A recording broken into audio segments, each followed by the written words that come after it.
আশ্রমে ফিরে গেলেন। তো এরপরে পরবর্তীতে রাজসভায় ফিরে গিয়ে মহারাজ যুধিষ্ঠির তারপরে কিভাবে রাজ্য শাসন করছিলেন, মহারাজ যুধিষ্ঠিরের শাসন অবস্থায় আহ হস্তিনাপুর তথা ওই সময়কার বর্তমান পৃথিবীর কেমন অবস্থা ছিল, সেই বিষয়ে আজকের এই অধ্যায়ে বর্ণনা শুরু হবে।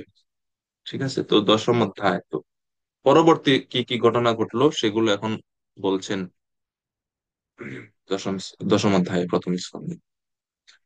এই অধ্যায়ে মোট শ্লোক আছে 36টি। তো এই অধ্যায়ে ভগবান শ্রীকৃষ্ণ হস্তিনাপুর থেকে বিদায় নিয়ে দ্বারকার উদ্দেশ্যে গমন করবেন। তো দশম অধ্যায় এবং একাদশ অধ্যায়, এই অধ্যায়গুলো খুব মানে তাত্ত্বিক জ্ঞান অত বেশি না থাকলেও এটা হচ্ছে অনেক ভগবানের নিজ ভক্তদের সাথে মাধুর্যময় লীলা বা অন্তরঙ্গ কিছু ভাব এই অধ্যায়গুলোতে প্রকাশ পাবে। এই জন্য একটু মনোযোগ দিয়ে আমাদের অধ্যয়ন করা উচিত এই দশম অধ্যায় এবং একাদশ অধ্যায়গুলো। তো 1 থেকে 6 নম্বর শ্লোকে বর্ণনা করা হচ্ছে যে মহারাজ যুধিষ্ঠিরের রাজ্য কেমন ছিল। একজন প্রভুপাদ তাৎপর্যগুলোতে বর্ণনা করবেন যে একজন আদর্শ রাজা কেমন ভাবে রাজ্য শাসন করবেন, মহারাজ যুধিষ্ঠিরের কাছ থেকে একজন রাজা সেটা শেখা উচিত। তো মহারাজ যুধিষ্ঠিরের রাজ্য শাসন এবং প্রজাদের কেমন অবস্থা সে সম্বন্ধে 1 থেকে 6 নম্বর শ্লোকে বর্ণনা করা হয়েছে।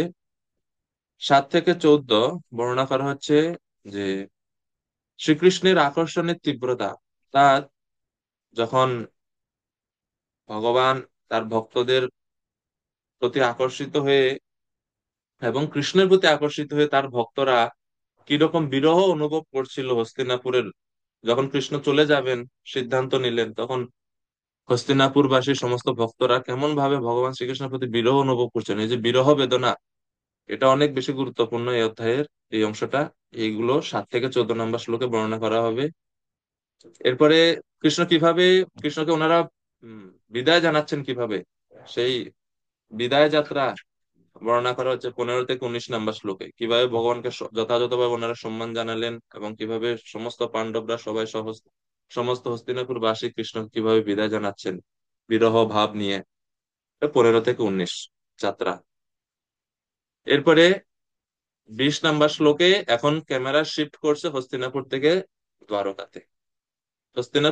হস্তিনাপুরেই আছে এখনো। হস্তিনাপুরের রমণীদের দৃষ্টিভঙ্গি এখন আহ ব্যাখ্যা করা হচ্ছে 20 থেকে 31 নম্বর শ্লোকে। হস্তিনাপুরের রমণীরা ওনারা কিভাবে ভগবান শ্রীকৃষ্ণকে দর্শন করছেন, কৃষ্ণের গুণমহিমা কীর্তন করছেন, কৃষ্ণ কথা কীর্তন করছেন পরস্পরের মধ্যে, সেই বর্ণনা 20 থেকে 31 নম্বর শ্লোকে দেওয়া হয়েছে।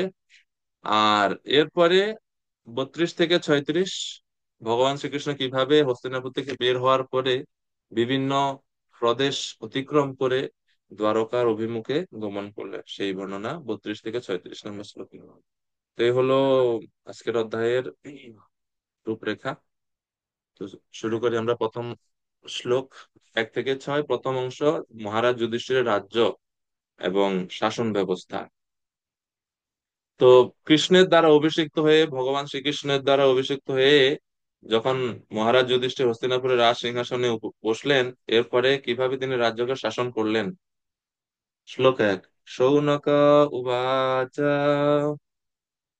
আত্বা সরিক্থস্পৃদা আততায়িনো যুধিষ্ঠিরো ধর্মভৃতাম বরিষ্ঠ সহানুজৈ প্রত্যাবৃদ্ধ ভোজনা কথম প্রবৃত্তা কিমকারচিত্বত। শৌনক মুনি জিজ্ঞেস করলেন, তার ন্যায্য উত্তর আধিকারী অপহরণকারী এবং নানা প্রকার অনিষ্ট সাধনকারী শত্রুদিগকে অনুজগণের সহায়তায় বধ করে ধার্মিক অগ্রগণ্য মহারাজ যুধিষ্ঠির কিভাবে তার রাজ্য শাসন করেছিলেন। অবশ্যই তিনি কুণ্ঠা শূন্য চিত্তে তার রাজ্য ভোগ করতে পারেননি। তো এটা মহারাজ শৌনকের জিজ্ঞাসা। আচ্ছা, এখন ভীষ্মদেব তো চলে গেলেন, যুধিষ্ঠির যুদ্ধে জয়ী হলেন এবং ভগবান সে রাজ্য কিভাবে শাসন করলেন সেই বিষয়ে আমরা আপনার কাছ থেকে শ্রবণ করতে ইচ্ছা করি। তো সুত গোস্বামী কৃপা করে আপনি আমাদেরকে বলুন কিভাবে মহারাজ যুধিষ্ঠির রাজ্য শাসন করলেন। তো শেষে একটা খুব সুন্দর কথা বলছে যে আহ,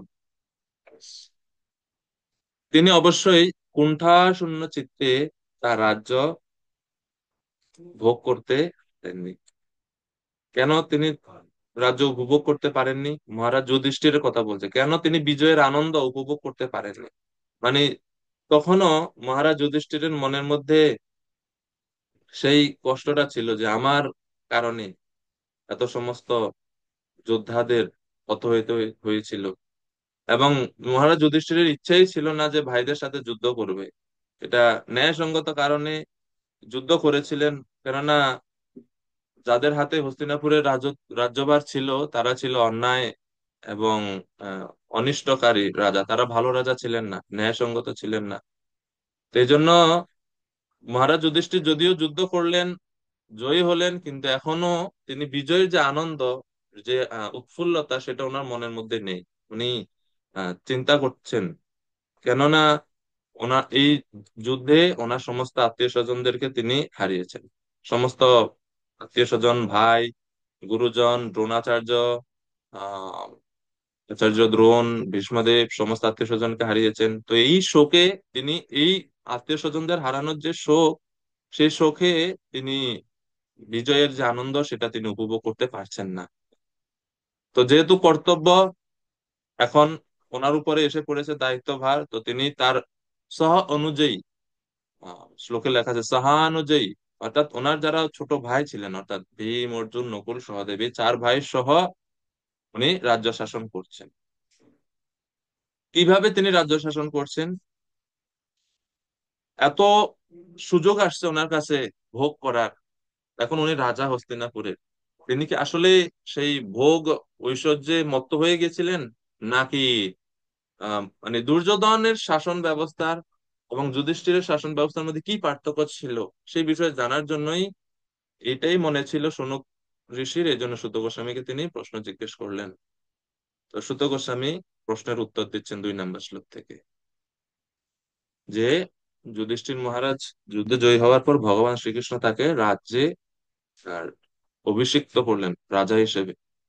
সুত উবাচ বংশম কুরো বংশধবাগ্নির্হতম সংরোহয়িত্বা ভবভাবনো হরে নিবেশয়িত্বা নিজ রাজ্য ঈশ্বর যুধিষ্ঠিরম প্রীতমনা বভূবঃ। সুত গোস্বামী বললেন যে পরমেশ্বর ভগবান শ্রীকৃষ্ণ, যিনি সমস্ত জগতের পালন কর্তা, সে ভগবান যিনি সমস্ত জগতের পালন কর্তা, ক্রোধাগ্নি রূপ দাবানলে নিঃশেষিত কুরু বংশকে পুনঃস্থাপিত করে এবং যুধিষ্ঠিরকে তার রাজ্যে স্থাপন করে প্রসন্ন চিত্ত হয়েছিলেন। তো এই আগের শ্লোকে দেখলাম যে রাজ্য লাভ করে যুধিষ্ঠিরের মনে আনন্দ নেই, কেননা তার আত্মীয় স্বজন সবাইকে হারাতে হলো। নিজে নিজে অনুশোচনা, অনুতপ্ত হচ্ছেন যুধিষ্ঠির মনে মনে। আর ভগবান শ্রীকৃষ্ণ যুধিষ্ঠিরকে রাজ সিংহাসনে বসিয়ে কৃষ্ণের মনে প্রসন্ন চিত্ত, কৃষ্ণ যুধিষ্ঠির ভগবান খুশি হলেন মনে মনে। প্রীতমনা বভূবহ, যুধিষ্ঠিরম প্রীতমনা বভূবহ, অর্থাৎ ভগবান শ্রীকৃষ্ণ প্রসন্ন হলেন।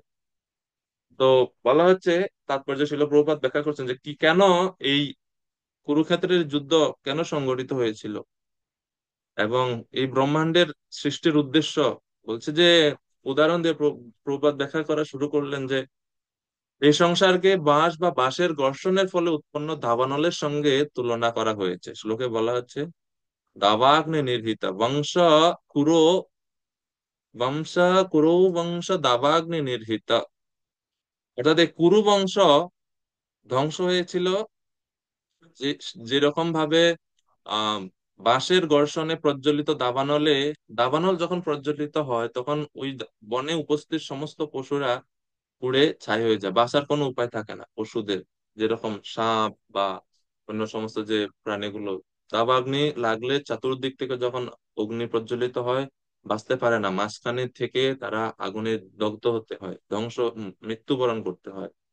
তো বলা হচ্ছে যে এই সংসারটাও ঠিক এইরকম, এটা হচ্ছে দাবানলের মতো, এবং এই দাবানল কেউ চায় না, কিন্তু এটা আপনা আপনি বলছে বাঁশে বাঁশে ঘর্ষণের ঘর্ষণের ফলে আহ, এই আগুনের উৎপত্তি হয় এবং দাবানলের সৃষ্টি হয়।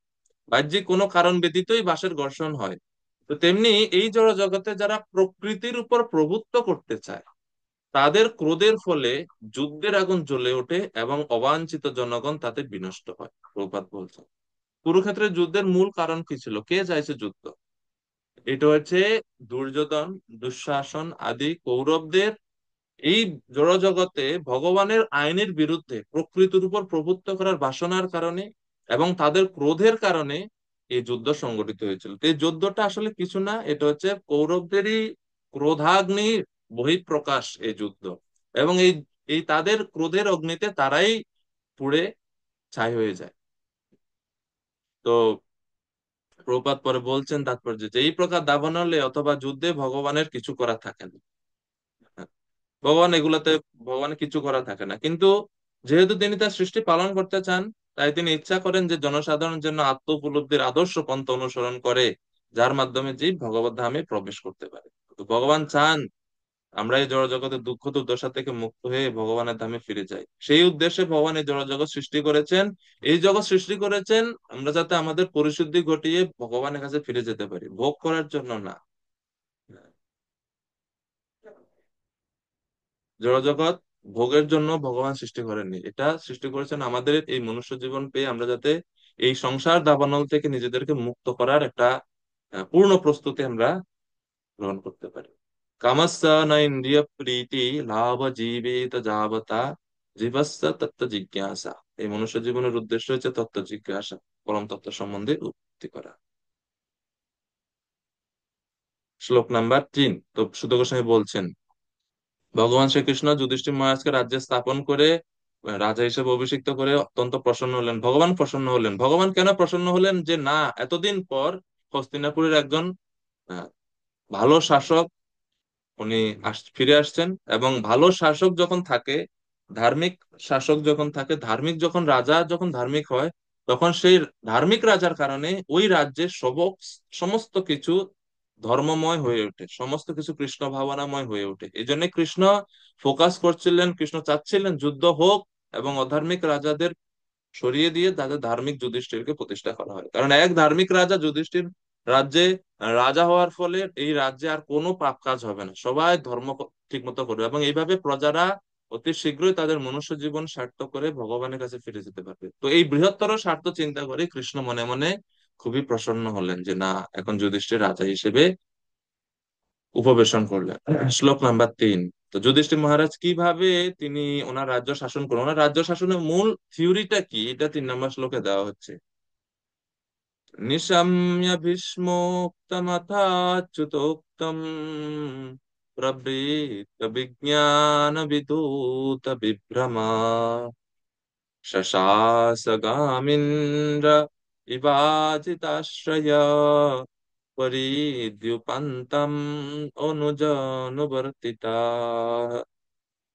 নিশম্য শ্রবণ করলেন মহারাজ যুধিষ্ঠির কার কথা মতো, কার কাছ থেকে যুক্তি নিয়ে, কার কাছ থেকে বুদ্ধি নিয়ে তিনি রাজ্য শাসন করলেন। বলছেন নিশম্য ভীষ্মোক্তম, ভীষ্মদেব প্রয়াণের পূর্বে যে সমস্ত বিশেষ উপদেশ ওনাকে প্রদান করেছিলেন সেগুলা শ্রবণ করে এবং অথ এবং অচ্যুত উত্তম, ভীষ্মোক্তম অচ্যুত উত্তম, অচ্যুত ভগবান শ্রীকৃষ্ণের কাছ থেকে, ভগবান শ্রীকৃষ্ণের কাছ থেকে উপদেশ নিয়ে, এই দুইজনের উপদেশ ভগবানের এবং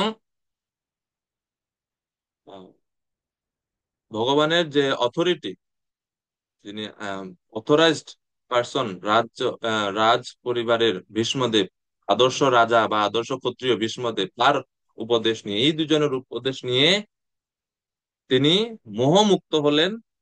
প্রবৃত্ত বিজ্ঞান বিদূত বিভ্রম, সমস্ত বিভ্রম যা কিছু ভ্রান্ত ধারণা সংশয় ওনার মনের মধ্যে ছিল সেগুলো বিধূত, বিজ্ঞান বিধূত, এই পূর্ণ জ্ঞান লাভ করার ফলে ভীষ্মের কাছ থেকে এবং ভগবান শ্রীকৃষ্ণের কাছ থেকে জ্ঞান লাভ করে ওনার পূর্ণ জ্ঞান প্রাপ্ত হলেন এবং এর ফলে ওনার বিধূত বিভ্রম সমস্ত ধারণা দূর হয়েছিল। এবং তিনি শশাস গাম ইন্দ্র ইবাজিতাশ্রয়, দেবরাজ ইন্দ্র যেরকম নির্বিঘ্নে নিরবিচ্ছিন্ন ভাবে রাজ্য শাসন করেন, একই রকম ভাবে যুধিষ্ঠির মহারাজও গাম, এই পৃথিবীকে শাসন করেছিলেন। এবং একলা একলাই কি উনি সমস্ত রাজ্য সমস্ত পাওয়ার ওনার নিজের হাতে রেখেছেন? হুম। পরিধি উপান্তম অনুজানুবর্তিত, উনি একা না, উনি ওনার অনুজগণ সহ। এমন না যে আমি রাজা হয়েছি তো সমস্ত পাওয়ার এখন আমার কাছে, আমি একলাই সবকিছু ডিক্টেটরশিপ করব না, সব ভাইদেরকে সহ ইন্দ্রের মতো শশাগরা পৃথিবী পালন করছিলেন। এবং ওনার এই শাসন, ওনার যে টেরিটরি, ওনার যে এলাকা, এটা শুধুমাত্র ভূমি বা স্থল ভাগে সীমাবদ্ধ ছিল না। বলছে পরিধি উপান্তম, অর্থাৎ সাগর সমন্বিত, স্বসাগরা, সাগর পর্যন্ত ওনার শাসনের অধীন ছিল। স্বসাগরা পৃথিবী তিনি শাসন করেছিলেন।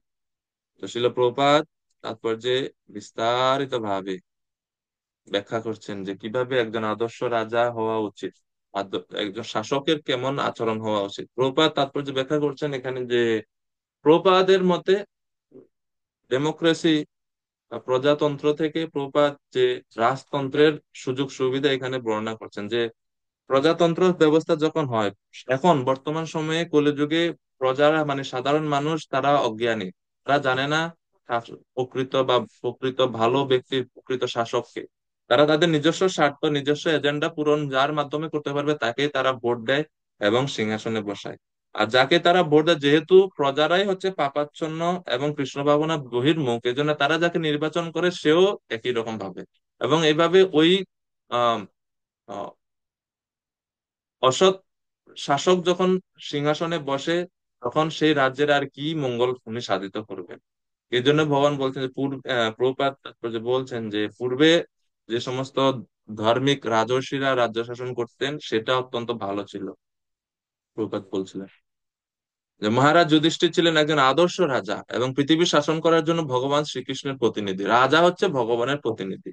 হ্যাঁ, স্বর্গলোকে ভগবানের প্রতিনিধি দেবরাজ ইন্দ্রের সঙ্গে তার তুলনা করা হয়েছে। যেরকম স্বর্গের ইন্দ্র, স্বর্গের রাজা হচ্ছে ইন্দ্র, এরকম এই জগতে মহারাজ যুধিষ্ঠির ছিলেন সেই একই রকম ভাবে। তো ইন্দ্র, চন্দ্র, সূর্য, বরুণ, বায়ু আদি দেবতারা হচ্ছেন ব্রহ্মাণ্ডের বিভিন্ন লোকে ভগবানের প্রতিনিধি, তেমনি মহারাজ যুধিষ্ঠিরও ছিলেন পৃথিবীর শাসন কার্যরত ভগবানের প্রতিনিধি। মহারাজ যুধিষ্ঠির আধুনিক প্রজাতন্ত্রের তমসাচ্ছন্ন রাজনৈতিক নেতাদের মতো ছিলেন না। বর্তমান সময়ে হয়তো অনেকে এটাই নিয়ে তর্ক করতে পারে যে আরে প্রজাতন্ত্র এখন রিপাবলিক সিস্টেম আমরা সবাই সমস্ত জগতে সবাই পালন করছে, আর প্রভুপাদ এটা বিরোধিতা করছে। কিন্তু প্রভুপাদ মূল যে থিমটা, যে এখন বর্তমান সময়ে এর প্রজাদেরকে ভালোভাবে শাসন করা হচ্ছে না। প্রজা শাসন বলতে বর্তমান সময়ে বর্তমান বিশ্বের যারা শাসকরা আছে তারা মনে করে যে প্রজাদের শারীরিক চাহিদার খেয়াল রাখা। কিন্তু আদর্শ রাজা তিনি, যিনি তার প্রজাদের শারীরিক, মানসিক এবং আধ্যাত্মিক এই তিন প্রকারই যত্ন গ্রহণ করবেন। কিন্তু বর্তমান সময়ে বর্তমান শাসকদের মধ্যে আধ্যাত্মিক যত্ন গ্রহণের কোনো আহ, উদ্যোগ পরিলক্ষিত হয় না। তো বলছে প্রভুপাদ যে তিনি ভীষ্মদেব এবং অচ্যুত ভগবানের কাছ থেকে শিক্ষা প্রাপ্ত হয়েছিলেন, তাই তার সমস্ত বিষয়ে আহ, তার জ্ঞান ছিল পূর্ণ, তিনি পূর্ণ জ্ঞান ওনার মধ্যে ছিল। এবং এই জন্য মহারাজ যুধিষ্ঠিরের এই শাসন ব্যবস্থা ওনার ব্যক্তিগত কোনো আইডিওলজি, কোনো ধারণা, কোনো মতবাদ উনি পোষণ করেননি। উনি কৃষ্ণ যা যেভাবে উপদেশ দিয়েছিলেন, ভীষ্মদের যেভাবে উপদেশ দিয়েছিলেন সেইভাবে তিনি রাজ্য শাসন করেছিলেন। এবং এই কারণে ওনার রাজ্য হচ্ছে, ওনার রাজ্য ব্যবস্থা, ওনার শাসন ব্যবস্থা হচ্ছে সবচেয়ে আদর্শ শাসন ব্যবস্থা। এবং এখান থেকে আমরা শিখতে পারি যে আমরা অনেক সময় এখানে অনেক কাউন্সিলর থাকতে পারেন বিভিন্ন কমিউনিটির বিভিন্ন স্থানে। তো যখনই কেউ কাউন্সিলর হয় তার অধীনে কিছু ভক্ত থাকে, ওনাদেরকে খেয়াল রাখতে হয় আমাদের। তো সবসময় মনে রাখতে হবে যে আমার স্বার্থ সিদ্ধি বা আমার ব্যক্তিগত কোনো ধ্যান ধারণা যাতে আমি আমার অধীনস্থদের উপর অর্পণ না করি বা প্রয়োগ না করি। আমাদের সমস্ত আদর্শ শিক্ষা সবকিছু অনুসরণ করতে হবে প্রভুপাদকে, আচার্যদেরকে এবং ভগবান শ্রীকৃষ্ণের নির্দেশিত বিভিন্ন বৈদিক শাস্ত্র গ্রন্থ থেকে নীতিগুলোই আমাদের শিক্ষা দিতে হবে। ব্যক্তিগত কোনো ইচ্ছা, ব্যক্তিগত কোনো মতবাদ দেওয়া যাবে না। এবং এইভাবে শাসন করলে সবচেয়ে সুন্দর শাসন ব্যবস্থা হয়। প্রভুপাদ শেষে বলছেন যে অযোগ্য রাজা এবং প্রশাসকদের সম্বন্ধে অনেক কাহিনী রয়েছে, তাই রাষ্ট্রপ্রধানকে মহারাজ যুধিষ্ঠিরের মতো আদর্শ শিক্ষায় শিক্ষিত হওয়া উচিত এবং সারা পৃথিবী শাসন করার পূর্ণ ক্ষমতা তার থাকা উচিত।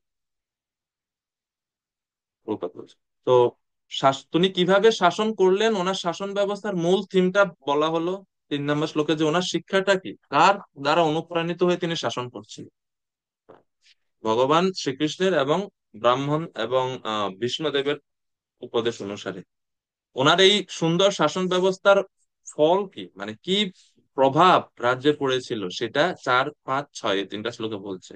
যে কত উন্নত তখনকার সময়ের ওনার আহ ওই সময় পৃথিবীর অবস্থা হয়েছিল এই সুন্দর সুশাসনের ফলে। শ্লোক 4, কাম ববর্ষ পর্জন্যা সর্ব কাম দুঘামহি শিশিষু স্ম ব্রজন গাব পয়সোধস্বতির্মুদা। মহারাজ যুধিষ্ঠিরের রাজত্বকালে মেঘরাজি মানুষের প্রয়োজন মতো যথেষ্ট বাড়ি বর্ষণ করত এবং পৃথিবী সমস্ত প্রয়োজনীয় পর্যাপ্তভাবে পূর্ণ করত। দুগ্ধবতী প্রফুল্লমনা গাভীদের স্ফীত স্তন থেকে খরিত দুগ্ধে গোচারণ ভূমি সিক্ত হতো। কত উন্নত অবস্থা, বা কত মানে সমৃদ্ধ ছিল ওই সময়ে পরিবেশ, যে বৃষ্টি হতো পর্যাপ্ত, মানে ঠিক যতটুক দরকার ততটুক। যেরকম আমরা যখন বাথরুমে যাই, যে একটা বালতি বসাইলাম ট্যাপের নিচে, ট্যাপ ছাড়লাম, বালতি পূর্ণ হয়ে গেলে আমরা ট্যাপ বন্ধ করে দিই, মানে এটা ওভারফ্লো হয় না। তো একই রকম ভাবে ইন্দ্রদেব বৃষ্টি প্রদান করতো কৃষকদের প্রয়োজন মতো, এবং যখন দরকার হতো তখনই। হয়ে গেছে খেতে পর্যাপ্ত জল, বৃষ্টি বন্ধ। এবং প্রভুপাদ আরেক জায়গায় বলছিলেন যে বৃষ্টি দিনে হতো না, রাত্রে হতো। দিনে কৃষকরা কাজ করতেন, তো রাত্রে বৃষ্টি হতো, কারণ রাত্রে কৃষকরা ঘুমে, তো রাতে তাদের কার কার ক্ষেত্রে কতটুকু পরিমাণ জল দরকার, তত ঠিক ওই জায়গায় ততটুকু বৃষ্টি হতো। আর কোনো আর যেমন একসাথে যদি অনেকগুলো ক্ষেত থাকে, তো দেখা যায় সবার সব ক্ষেতে কিন্তু সম পরিমাণ জল দরকার হয় না। কারো ক্ষেতে জল বেশি দরকার হয়, কোনো জায়গায় একটু গর্ত, কোনো জায়গায় একটু উঁচু থাকে। তো ইন্দ্রদেব এরকম ভাগ ভাগ করে যে ক্ষেতের উপর যতটুকু দরকার ওই জায়গাতে ঠিক ততটুকু বৃষ্টি হতো, পাশের ক্ষেতে যদি দরকার না হয় তাহলে ওখানে বৃষ্টি হতো না, মানে অতটুকু সুন্দর প্রকৃতি ছিল। মানে চিন্তা করতে পারি আমরা মহারাজ যুধিষ্ঠিরের সুশাসন, কারণ ওই সময়ে মহারাজ যুধিষ্ঠিরের শাসন আমলে কেউ পাপ কাজ করতো না। সমস্ত দেবতারা এই জন্য সন্তুষ্ট ছিলেন, এবং সমস্ত দেবতারা যজ্ঞ ভাগ গ্রহণ করতেন, যজ্ঞ ভাগ পেতেন যথাসময়ে, এই জন্য ওনারা সন্তুষ্ট হয়ে পর্যাপ্ত পরিমাণ বৃষ্টি প্রদান করতেন। ব্রজবাসীরা ইন্দ্র পূজা বন্ধ করছে বিদায় ইন্দ্র ক্রোধে জ্বলে উঠলো, যে আরে আমাকে আমাকে খাবার দেওয়া বন্ধ করে দিছে, আমাকে যোগ্য ভাগ দিবে না ব্রজবাসীর, এই জন্য ক্রোধে বৃন্দাবন ডুবিয়ে দেওয়ার চিন্তা করছে। তো যেহেতু মহারাজ যুধিষ্ঠিরের শাসন ব্যবস্থায় ওনার রাজ্যে বর্ণাশ্রম ব্যবস্থা সুন্দরভাবে স্থাপিত ছিল, স্ব স্ব বর্ণের মানুষ সবাই তাদের বর্ণোচিত আহ উম, কাজে নিমগ্ন ছিল, এই জন্য প্রকৃতিও সুন্দরভাবে, দেবতারা সুন্দরভাবে সবকিছু মেনটেন করছিল। বর্তমান সময়ে কেন প্রকৃতি এত রুক্ষ আচরণ করে? ষড় ঋতুর দেশ বাংলাদেশ বা ভারত, কিন্তু ষড় ঋতু এখন আমরা দেখি না। পৃথিবীর কোনো কোনো দেশ আছে দেখা যায় সারা বছর একটাকে 2টা ঋতু, হয়তো শীত বা গ্রীষ্ম এরকম। তো প্রকৃতির রুক্ষতার কারণ হচ্ছে আমাদের মানুষ এখন পাপ কাজ করছে বেশি, এই জন্য ধরিত্রী দেবীও আমাদের উপরে রুষ্ট হচ্ছেন, প্রকৃতিও রুষ্ট হচ্ছে এই কারণে। এরপরে বলছেন যে পৃথিবীর মানুষের সমস্ত প্রয়োজনই পর্যাপ্তভাবে পূর্ণ করতো। তো চতুর্থ স্কন্ধে আপনারা যখন আহ, পড়বেন, সেখানে পৃথু মহারাজ এবং ভূমি দেবীর কথোপকথন আছে। আহ, খুব সুন্দর আলোচনা। ওইটা পড়লে বোঝা যায় যে কেন বর্তমান পৃথিবীতে খাদ্য অভাব। তো পর্যাপ্ত পরিমাণে যে খাদ্যদ্রব্য শস্য উৎপাদন হচ্ছে না, তো পৃথু মহারাজ ভূমিদেবীর সাথে তখন কথোপকথনে তখন বলছেন, ভূমিদেবীকে জিজ্ঞেস করছে কেন পর্যাপ্ত পরিমাণে আপনি আমাদের সাপ্লাই দিচ্ছেন না, কারণ ভূমি থেকে তো সবকিছু প্রকাশিত হয়। তো ওখানে চতুর্থ স্কন্ধে বর্ণনা আছে যে ভূমিদেবীর গর্ভে উনি সমস্ত প্রয়োজনীয় জিনিস স্টোর করে রাখছেন, জাস্ট আমাদের প্রয়োজন হবে আর উনি আমাদেরকে প্রদান করবে বৃক্ষাদির মাধ্যমে। কিন্তু তিনি কেন প্রদান করছেন না? তো বলছে যে মানুষ তাদের নিজেদের ইন্দ্রিয় তৃপ্তির জন্য সবকিছু গ্রহণ করছে, ভগবানকে নিবেদন করছে না। এবং যোগ্য করছে না আমার আমার প্রদত্ত জিনিস দ্বারা তারা যোগ্য করছে না, এক। আর দুই হচ্ছে তারা ভগবানকে নিবেদন করছে না, তারা নিজেদের ইন্দ্রিয় তৃপ্তির জন্য গ্রহণ করছে। এই জন্য আমি সাপ্লাই বন্ধ করে দিছি। তো বর্তমান সময়ে খাদ্য অভাবের কারণও এটাই। চতুর্থ স্কন্ধে শ্লোক সে এখন মনে পড়ছে না, খুব সুন্দর শ্লোক আমি বলতেন। তিনি বর্ণনা করছেন যে কিভাবে আবার সুন্দরভাবে পৃথিবী দেবী কিভাবে আবার তিনি আবার পূর্ণ সাপ্লাই দিবেন। তিনি বলছেন যে যোগ্য ব্যবস্থা শুরু করুন, যোগ্য করতে হবে প্রথমে, এবং ভগবানকে নিবেদন করতে হবে, তাহলে আমি আবার আমার গর্ভ থেকে সমস্ত কিছু দিব। আমি গর্ভে সবকিছু ধারণ করে আছি, এবং এখানে ভূমিদেবী বলছে যে এই সমস্ত শস্য এবং সামগ্রী সবকিছু আমি আমার গর্ভে থেকে থেকে নষ্ট হয়ে যাচ্ছে, কিন্তু আমি দিচ্ছি না। কেন দিচ্ছি না? কারণ এখন মানুষ পাপ পূর্ণ হয়ে জীবনযাপন করছে, তারা ভগবানের ভক্তি করছে না, ভগবানকে নিবেদন করছে না, যজ্ঞ সম্পাদন করছে না। এই জন্য আমি দিচ্ছি না। কারণ আমার এই শস্যগুলোর মানে উদ্দেশ্য হচ্ছে যজ্ঞ করা। যেহেতু তারা যোগ্য কর্ম করছে না, এই জন্য আমি এগুলো দিচ্ছি না। এর ফলে এগুলো থেকে থেকে এখানে নষ্ট হয়ে যাচ্ছে, এক্সপায়ার হয়ে যাচ্ছে, কিন্তু দিচ্ছি না তারপরে আমি।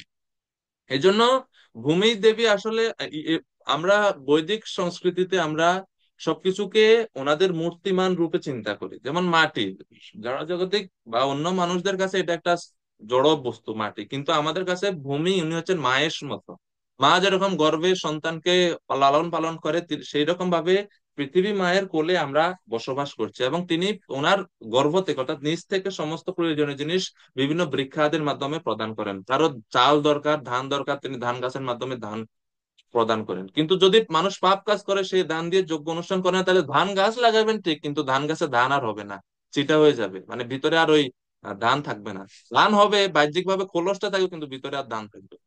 বা অনেক সময় ধান হবে কিন্তু কিছু এটা অত পুষ্ট হবে না, অপুষ্ট থেকে যাবে। বৃক্ষা আদি আম গাছ রোপণ করবেন, আম আর হবে না। গাছ হবে ঠিক আছে, কিন্তু আম হবে না, আম আসবে না। এই কারণে তো ভূমি দেবী সাপ্লাই বন্ধ, ভূমি দেবী দিচ্ছেন না। যখন ভূমি মায়ের উপরে যখন সংকীর্তন হয়, যজ্ঞ সম্পাদনে, তখন তিনি সন্তুষ্ট হয়ে সবকিছু প্রদান করেন। ঠিক আছে। তো এইরকম চতুর্থ স্কন্ধে ওই ওই অংশে বর্ণনা করা হচ্ছে। এরপরে বলা হচ্ছে যে যেহেতু ওই সময়ে মহারাজ যুধিষ্ঠিরের শাসন ব্যবস্থায় গোহত্যা হতো না, গাভীদেরকে সবাই লালন পালন করতো, সম্মান করতো, পূজা করতো, এই জন্য গাভীরাও প্রফুল্ল মানে দুগ্ধ প্রদান করতো। এখন দুধ দোহন করলেও পাওয়া যায় না। কিন্তু ওই সময় বলা হচ্ছে, হ্যাঁ, শিশিসুস্ম ব্রজান গাব পয়সোদসতির মুদা, যে মুদা অর্থাৎ আনন্দিত হওয়ার ফলে গাভীরা অত্যন্ত উৎফুল্ল, তাদের মনে কোনো ভয় থাকতো না। আর যুধিষ্ঠির মহারাজের শাসনে বা আমরা ব্রজলীলা যদি দেখি, যে গাভীদেরকে বাধা হতো না, মানে তাদের কারো গলায় রশি ছিল না, নাম মাত্র একটা রশি ছিল, কিন্তু এরকম কোনো খুঁটির সাথে তাদেরকে বাধা হতো না। তারাও মুক্তভাবে বিচরণ করতো, কোনো ভয় ছিল না, নির্বিঘ্নে নির্ভয়ে যেখানে ইচ্ছা সেখানে দিনে রাতে তারা ঘুরতো, ভয় ছিল না। এভাবে আনন্দিত হওয়ার কারণে বলা হচ্ছে যে যখন তারা গোচারণ করতো, গোচারণ ভূমি সিক্ত হয়ে যেত তাদের দুধে। চিন্তা করেন, মানে মাঠে পুরো মাঠ ভিজে যেত দুধে গাভীদের। কিন্তু এখন খাঁটি গাভীর দুধ এত দুর্লভ হয়ে গেল। এখন যদি জিজ্ঞেস করা হয় শহরের বাচ্চাদেরকে যে জানো দুধ কোত্থেকে আসে, তারা বলে হ্যাঁ, ক্যান থেকে আসে, প্যাকেট থেকে আসে। দুধ যে আসলে গাভী দেয়, এটা বর্তমান সময়ে অনেক বাচ্চারা এটা জানেই না। কারণ তারা দেখতেছে যে প্যাকেট থেকে দুধ আসতেছে, বা পর থেকে দুধ বের হচ্ছে, বা মেশিন থেকে গাড়ি থেকে দুধ আসতেছে। আসলে দুধটা যে গাভী দেয় এটা হারিয়ে গেছে এখন। তো সেই সংস্কৃতিতে এখন হারিয়ে যাচ্ছে, কিন্তু পূর্বে মহারাজ যুধিষ্ঠিরের আমলে এত ঐশ্বর্য ছিল। এখন চিন্তা করুন যে উন্নত জাতি, উন্নত সভ্যতা মানে কি? বড় বড় বিল্ডিং তৈরি করলেন, এটাই কি আসলে আমাদের উন্নত করে তোলে, আমাদেরকে সভ্য করে তোলে, আমাদেরকে আধুনিক করে তোলে? আপনি যদি ঠিকমতো খেতেই পারেন না, আপনি যদি শুদ্ধ জিনিস খাবার নাই খেতে পারেন, তো এত বড় বিল্ডিং, এত বড় কলকারখানা দিয়ে আসে কি সভ্যতা বা কি উন্নতি আমরা সাধন করছি? এখন অনেক বড় বড় উন্নতি কলকারখানা আমরা তৈরি করছি, কিন্তু যা খাচ্ছি সব হচ্ছে ভেজাল, জাঙ্ক ফুড খাচ্ছি, সব প্রক্রিয়াজাত খাবার খাচ্ছি, এবং এর ফলে মানুষের শরীরে বিভিন্ন প্রকার রোগ ব্যাধি তৈরি হচ্ছে, এবং মানুষ কষ্ট পাচ্ছে। আগের আম, সময়ের মানুষের তুলনায় এখনকার মানুষের রোগ বেশি। ক্যান্সার প্রতি ঘরে ঘরে এখন অহরহ। আগে একটা সময় ছিল যে ক্যান্সার মানুষ এটা পুরো এলাকাতে একজনের হয়েছে হয়তো, এরকম আমরা শুনতাম, কিন্তু এখন প্রায় ঘরে ক্যান্সার, ক্যান্সার ধরা পড়ছে, বা বিভিন্ন বড় বড় হার্ট অ্যাটাক হচ্ছে, ডায়াবেটিস হচ্ছে। ডায়াবেটিস রোগ আগে ছিলই না, শুনতাম না আমরা। কেউ বলে যে আগে এটা আবিষ্কার হয়নি। হ্যাঁ, হতে পারে এটা, কিন্তু আরেকটা ব্যাখ্যা হচ্ছে যে আগে মানুষ যেহেতু আগে যাই কিছু খাবার গ্রহণ করতো সবকিছু ভালো ছিল, শুদ্ধ ছিল, কোনো ভেজাল ছিল না, এই জন্য রোগ অসুখ বিসুখও হতো না। আর আগের যুগের মানুষ সহজ সরল ছিল, পরিশ্রম করতো, খাবার গ্রহণ করতো, ঘুমাইতো, শেষ, অত চিন্তা নাই, দুশ্চিন্তা নাই। কিন্তু এখনকার যত দিন যাচ্ছে মানুষ কৃষ্ণ বহির্মুখ হওয়ার ফলে, জড় বিষয় আসক্ত হওয়ার ফলে তাদের হৃদয়ে আসক্তির পরিমাণ বৃদ্ধি পাচ্ছে। এই আসক্তি বাড়ার কারণে উত্তর উত্তর কিভাবে ধন সম্পদ সংগ্রহ করবে এই চিন্তা, মানুষ এত দুশ্চিন্তাগ্রস্ত থাকে যে মানুষের এখন ওই মনটা আর সরল নেই। মানে প্রতি মুহূর্তে চিন্তা করছে কিভাবে আরো ধন সম্পদ, আরো বড় করা যায়, প্রতিপত্তি সম্পদ বাড়ানো যায় কিভাবে, এই দুশ্চিন্তা মগ্ন। তা আগের দিনে মানুষের এত উচ্চ অভিলাষিতা ছিল না। খাবার যতটুকু পর্যাপ্ত ততটুকু পেয়ে সন্তুষ্ট মানুষ জীবন যাপন করতো, আনন্দে থাকতো এবং ভগবত ভক্তি করতো আগের দিন। কিন্তু এখন এটা হচ্ছে না। এই কারণে মানুষের বিভিন্ন অসুস্থতা আরো বাড়ছে। তো প্রপাত এই তাৎপর্যের প্রথম লাইনে বলছে, অর্থনৈতিক বিকাশের মৌলিক নীতি ভূমি এবং গাভীর উপর কেন্দ্রীভূত।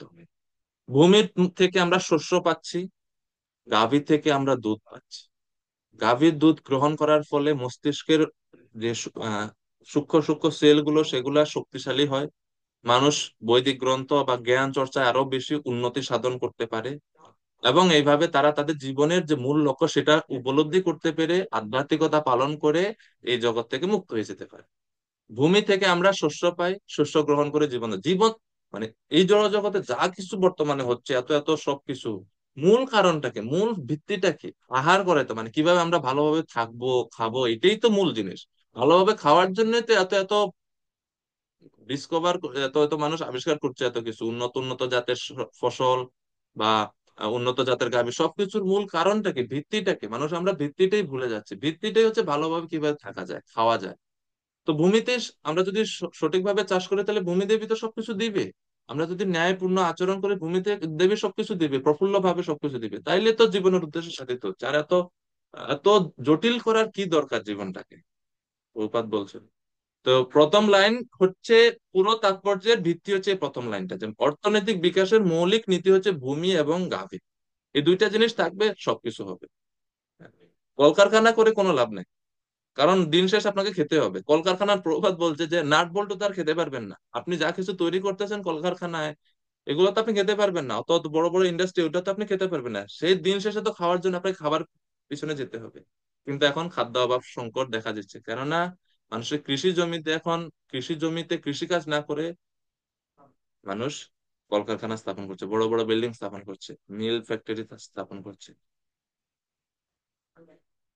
তো এই জন্য প্রভুপাদ বলছেন তাৎপর্য যে আধুনিক প্রগতিশীল সভ্য সরকারের তুলনায় মহারাজ যুধিষ্ঠিরের মতো রাজা রাজতন্ত্র অনেক শ্রেষ্ঠ। প্রভুপাদ এখানে বলছেন রাজতন্ত্রটা হচ্ছে শ্রেষ্ঠ, কারণ এরকম একজন ধার্মিক রাজা যখন রাজ্যটাকে শাসন করে তখন সুন্দরভাবে সবকিছু পরিচালিত হয়।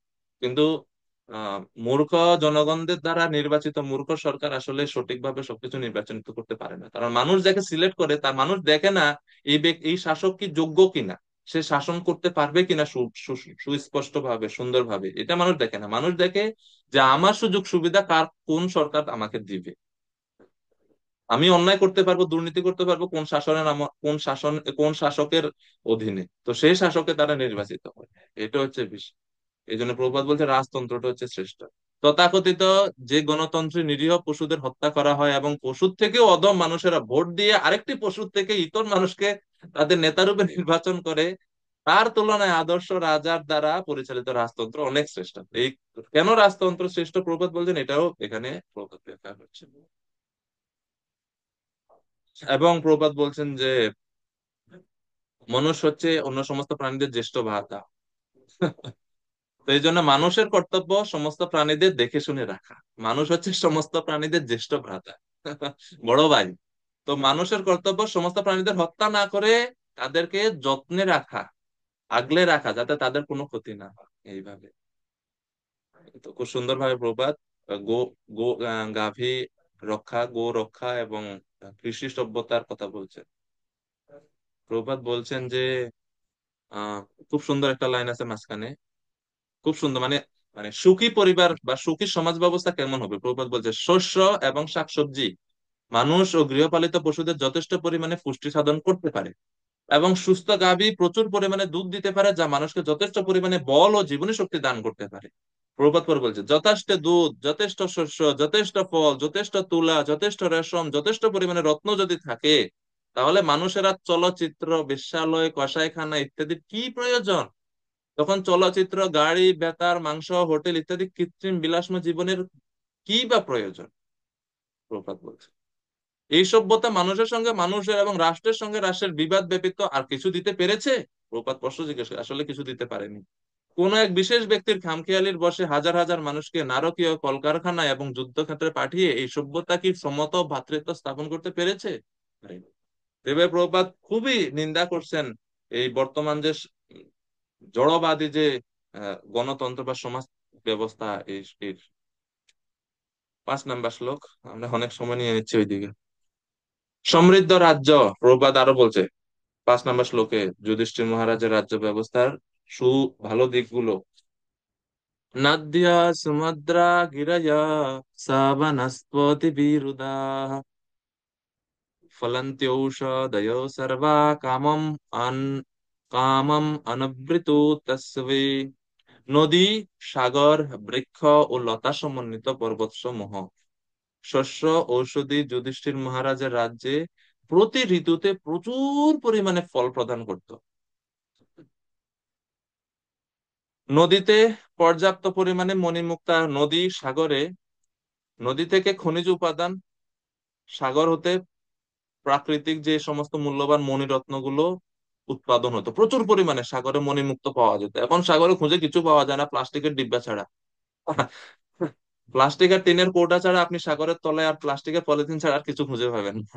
কিন্তু মহারাজ যুধিষ্ঠিরের সময়ে নদী, সাগর, ওনারা এবং পর্বত গুহা সমূহ যথেষ্ট পরিমাণে ধাতব বস্তু এবং মণিমুক্ত উৎপাদন করতো, দামি দামি, যেগুলো মানুষ ব্যবহার করতে পারতো। কারণ প্রকৃতি খুশি, কেউ পাপ করে না। প্রকৃতি দেবী সবকিছু অকাতরে দান করতো মানুষদের ব্যবহারের জন্য। স্বর্ণ কে উৎপন্ন করে? কোনো কারখানা কি স্বর্ণ উৎপাদন করা যায়? এটা তো সেই প্রকৃতি থেকে প্রাপ্ত। কিন্তু এখন প্রকৃতিতে স্বর্ণ পাওয়া যায় না, হীরা পাওয়া যায় না। কেন পাওয়া যায় না? সব লুকিয়ে নিছে, ভূমি দেবী সব ওনার গর্ভে নিয়ে নিছে, দিচ্ছে না কিচ্ছু। এরপরে প্রভুপাদ বলছেন যে শস্য, ঔষধি প্রতি ঋতুতে, প্রত্যেক ঋতুতে, প্রত্যেক ঋতু অনুযায়ী সেই যে শাকসবজি, ফল, ফুল পরিপূর্ণ থাকতো, প্রচুর থাকতো, মানে প্রয়োজনের থেকে অতিরিক্ত। এজন্য কেউ চুরিও করতো না, কারণ নিজের গাছেরই ফল খেয়ে শেষ করতে পারে না, অন্যের গাছ থেকে চুরি কি করবে? এইভাবে সুন্দরভাবে সবকিছু চলছিল। তো এর মূল কারণ কি? প্রভুপাদ বলছে সাফল্য লাভের রহস্য হচ্ছে পরমেশ্বর ভগবানের শরণ গ্রহণ করা। তার অনুমোদন ব্যতীত কোনো কিছু সম্ভব না। যেহেতু মহারাজ যুধিষ্ঠির ভগবানের শরণাগত ছিল, কৃষ্ণের কথা অনুযায়ী রাজ্য শাসন করছিলেন, এই জন্য তিনি সফল, ওনার রাজ্যটা সুন্দর। যেহেতু এখন বর্তমান সময়ে রাজারা কৃষ্ণকে বাদ দিয়ে রাজ্যটাকে সুন্দরভাবে পরিচালনা করার চেষ্টা করছে, এই জন্য কৃষ্ণেরই অনুমতি নাই, তা আপনি কিভাবে সুন্দর করবেন? হ্যাঁ, উপদ্রষ্টা অনুমন্তা আছে ভর্তা ভোক্তা মহেশ্বর। কোনো কাজ করার জন্য 5টা জিনিসের দরকার আছে। ভগবত গীতায় মনে আছে কারো কোন 5টা জিনিস দরকার ভগবত গীতা থেকে? কোনো কাজ সফল করার জন্য 5টা জিনিসের দরকার হয়, শ্লোক মনে আছে কারো?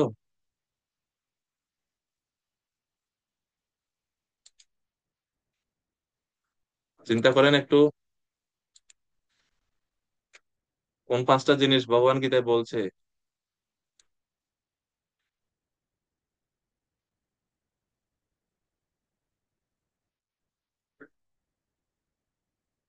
মনে পড়ে? 18 অধ্যায়ে, আর একটু হিন্ট দিলাম, শেষ অধ্যায়ে।